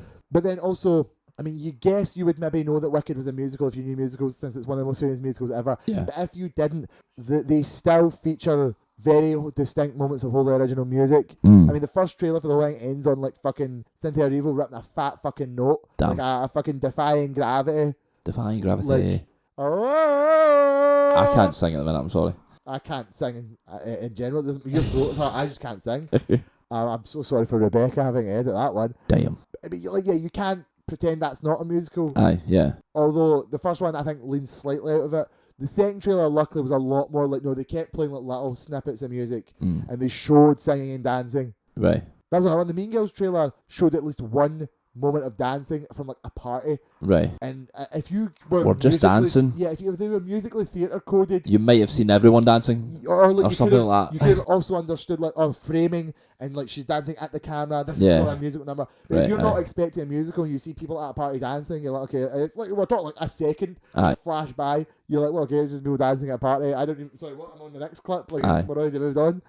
So that's like the musical theatre one in general is really specific to follow. Like, cause yeah, I do feel a bit gypped. I get that like, you're a bit like, oh well, these aren't going to sell well, you know, and we care more about the money. That's just Aye. sheer like money based. You're not Aye, really caring aye. about the experience of the film there. Freaky Friday's a musical. I'm joking. I hope it's Could not. be. Bro, It could be though. Bro, did you Facts. see fucking Freaky Friday 2? I've lost. No, I've got the notification. Elect. Has begun filming. Man, here we go. Jamie Lee Curtis and Lindsay Lohan are back in the fucking kitchen cooking. Like, You love to see it. I do love to see it actually. Good for those two. Yes. Anything Jamie Lee Curtis is in, I'm happy for her. And, you know, Lindsay Lohan's doing really well these days and I'm happy for her. Man. Bro. Okay, well, Trailersaurus Rex. Trailersaurus Rex. Is that it then? I think so for that one. Aye. I think so. I can't think of anything else. I sort of hit all my major points. We covered it. The trailer industry's a nightmare. I need to pee. EP? Go piss, girl. I will finish this up first. We'll finish it off. Well, just, I got something else to say. Hold up. It's like fucking like hold Graeme hostage Hold because him. he's too polite to like take a piss break. So he's like, no, I'm just gonna like I can hold it. we'll wait till Ewan finishes. It's fine. Oh, okay. No, I think we hit it. Bonk. What's next then? I'd say. What else is coming up? That's more what I was asking about. This like what's to think about for the future that we could watch trailers for. Like Gladiator 2. Robert Edgar's Nosferatu. I need to watch Gladiator. That's probably next year. We'll do that for Gladiator 2. Yeah, we'll watch Gladiator 1, then I'll see Gladiator 2. Because you're big on Gladiator, aren't you? Oh man, so good. So good. I am Spartacus. Look wistfully in the He distance. does. He's literally stared off at it at the minute. Lawrence Set the Olivier. middle distance there. Man, that guy's got some great lines in that film, let me tell you. Who? Is it Lawrence Olivier? Is Lawrence Olivier in that? Pretty sure. It's one of his last promises. Lawrence Fishburne? Nah, no Fishburne. I'm pretty sure it's Lawrence Olivier. And he's got some of the best lines. In a movie full of some of the best lines ever, he's got some of the best of them. Oliver Reed? And maybe it is. Tommy Flanagan? What character does he play? An old guy. An old white Bro, man. there's a lot of old white men in this fucking film. Let me get it, because I'll know the guy. Lawrence Olivier. I thought it was Lawrence I Olivier. don't know. The problem is that I like willingly agreed with you, and my I back of my head, I'm know. like, I don't think that's right. Man, I'm gonna check my fucking sock meds while he's checking his sock meds, because maybe there's news that I want to hear. You know, Oh. Jimmy Buffett exclusive action figure. It is fully Oliver Reed, by the way. Oliver Reed. Lawrence Olivier. Oliver Reed then. Incredible performance in Gladiator. I mean, everyone in Gladiator's amazing. I need to show you something after the podcast. Damn. Maybe so last good. one had that. I need to piss that as well. And it was at CinemaCon. They showed a trailer. Oh yeah. And people were like hype, and I'm like, I already knew it was hype, bro. I already knew it was peak, so I'm here. Maybe we don't watch trailers anymore. Maybe we hear what other people say about trailers. Literally, and they legally can't show the trailer. Yeah. Because NDA. Literally, they keep it under lock and key. They're good people to listen to, Until probably. it's far too late. Yes. Like Disney fucking do with some of theirs. Like Cat America 4. But that Cat film America will be 4. different to what the people at CinemaSoc seen, because Yeah. they'll have changed it again. Graham, that film will be different to what's currently being shot right now. Probably. I guarantee that. I think I feel, China get a whole different film. It's fucking to be fair, that is true. Actually, they just RC a different Captain America entirely. Facts. I think it'll get one more big round of like reshoots. That's my thing. I feel like you think the Does joke's Blade over. come out first? That is my question. Absolutely not. No. We What are you make talking jokes. about? That movie's still going to come out. Captain Okay, America 4. It's just okay. going to be a monstrosity. Blade's not coming out. Blade's never coming out. Blade's not happening. They hired Mia Goth for nothing. The joke of like, how can they fuck up Mahershala I thought Ali they'd done it. fights I vampires? thought they'd done it. Nah, bro, movie doesn't exist. I know, but I thought the last one they were like, we're actually shooting it. They had cast, they had crew, and They actually got a director. fell and apart. They wrote quite nice, apparently, maybe. Mia Goth is Lilith? Nah, can't be seen. Nah, sorry. So that one's dead, unfortunately. Unfortunately. I don't know what else is going to. Gladiator 2 is the only big one. Beetlejuice 2. Beetlejuice 2. I'll probably see that. Rebecca's excited for that. Probably. I'm expecting a nostalgia trip. Whether that'll be a good one or I not, feel like I don't Beetlejuice 2 is know. going to be one of those sequels. I don't know. Which is what people are afraid Disney sequels will be like, where it's just the same one again. I don't know. I don't know if Tim Burton's that guy. I To don't know. be What's Tim Burton made? Has Tim Burton ever made a sequel? A sequel? Aye, surely he has. I know that's a weird statement, but like, think Alice so. Through the Looking Glass. I Must haven't have. watched that one. I'm sure he has. He doesn't strike me as a sequel guy right enough, but I'm sure he has made one at least. Yeah, you're right. Maybe he isn't that type of guy. Tim Burton's a weird one. I need to maybe revisit some of his movies. I think Tim Burton's along the David Lynch sort of sequelization guy, where like the returns an answer to like current prestige TV, and it's like a this is here left, this is how this prestige TV is, and then the returns like, oh, we're just opposite to that. That's kind of what I think Tim Burton does. Maybe he strikes me as that eccentric kind of guy. David Lynch was like, I just want it to be like this, Well, he did, but and I don't have the technology to make it be like this. yeah, and it was also like, I think it's definitely like a bit that, like it's kind of commenting on the time. He's always commenting on something. Like, He's always got something to say, that fucking guy. there's nuclear bombs in this turn, so he's speaking about that again. He's always obsessed with Americana. So that's probably what that is, but I don't know, Tim Burton strikes me. But I Burton get you. I get you. strikes me as that kind of guy. To handle it tastefully, maybe. As I say, I want to revisit some of his filmography, sort of, and look at some of his sort of stylings. Where is it? What's his hands to? Do you know what I mean? That feels like a thing that could just happen. Unless, the problem is, I feel like to call it, have a Beetlejuice 2 and to call it Beetlejuice. Yeah. Well, now you just need to have a Beetlejuice 3, surely. Like, Kind of do, you just naming it that committed way. to the bit Like that. if you call it Beetlejuice 2, you don't, but now Like- that you've done that, yeah. Come on now. Yeah, there's a lot of like, I've seen a lot of like, not debate, like, it's not like a big deal, but people kind of go on and on back and forth about like Night Before Christmas, because it's not, people say it's like Tim Burton's, and it is, but it's also not. Like a big part of Night Before Christmas was the other guy, and I know that sounds really bad that I can't remember his name, but I guess that's the joke. Do That you I mean can't remember his Bim name. Turton? Bim Turton? Bim Turton, Graeme? Nightmare Before Christmas. Bim fucking Turton? Why Bim would you Turton, say? bro. Why would you say that name? I was just say that name. Henry Selick, Henry the actual said. the director. Right, cool. Like, how much do we really give to that? Like to Tim versus Henry? Right. So that's another thing where I'm like, you know, I need to watch some of these. And to be fair, I don't know. Like, I need to rewatch and see what they do with Corpse Bride is. Right. Like, if that was like Tim or if that was like Tim and someone else. Because I Frankenweenie. like Corpse Bride. Edward Scissorhands, obviously. Tim Burton was the one who did Sweeney Todd, wasn't it? Yes. Yeah, that's Jessica. That's Jessica. Helena Bonham Carter and the Johnny Depp. Johnny Depp. I couldn't remember. Oh I my was going god. to say the poo bed man. I genuinely couldn't remember his name. I couldn't remember his name. I feel so bad about that. I don't know if I feel bad about it on his part, just more that like the complete like fucking void in my brain there. The poo bed man. That's what he's known for, of course. The mega pint. Why would you not go to the mega pint? What's the mega pint? They were the lawyer was like speaking to him, and it was like, oh, you poured yourself a mega pint of whiskey, and Johnny Depp's just like, a mega pint, and they're like, oh man, why have you said mega pint, lawyer man? Fucking Like, why are we saying these words? Like, what are we doing here in this fucking room right now? man was just stressed out. There's cameras. Johnny Depp's in front of him. He's asking Johnny Depp a very difficult question. He's just said mega pint. Like, The I'm mega sorry, pint. mega pint, bro. Also, a mega pint of whiskey, like, that's killing a guy, surely. That is, bro. That is gonna ruin the tour. That's gonna ruin the tour, Graeme, man. That's The world tour. That's gonna ruin the world tour, bro. Oh, man. Fucking hell. We'll see how it goes. Right, well, I think that's us. Yeah. Yeah, I mean we covered a lot. We hate trailers. We hate trailers. Yep. Movies are dead. MCU found dead. Yup. It's over. DC pending investigation. Maybe on the up. The Who knows? resurrection of DC. Yeah, you know, we'll see what's coming up next. You know, we've got some stuff we want to talk about. Yeah. Game stuff. There's movies coming out like we've been saying on and off. But yeah, we'll leave it there. We've done long enough for now. Yes. I've been Ewan. I've been Graeme. Allegedly. That's what they say. Fucking body snatcher. And yeah, we'll see you next time. Yes. Thank you guys. Bye. Bye. Woo. Scenes is a fan-created podcast. We have no affiliation with any of the brand studios or properties mentioned. All views are our own. Produced and edited by my partner, Rebecca. Music is provided by Epidemic Sound, and the cover artwork was commissioned by Rhiannon Kagoe on Twitter or Instagram.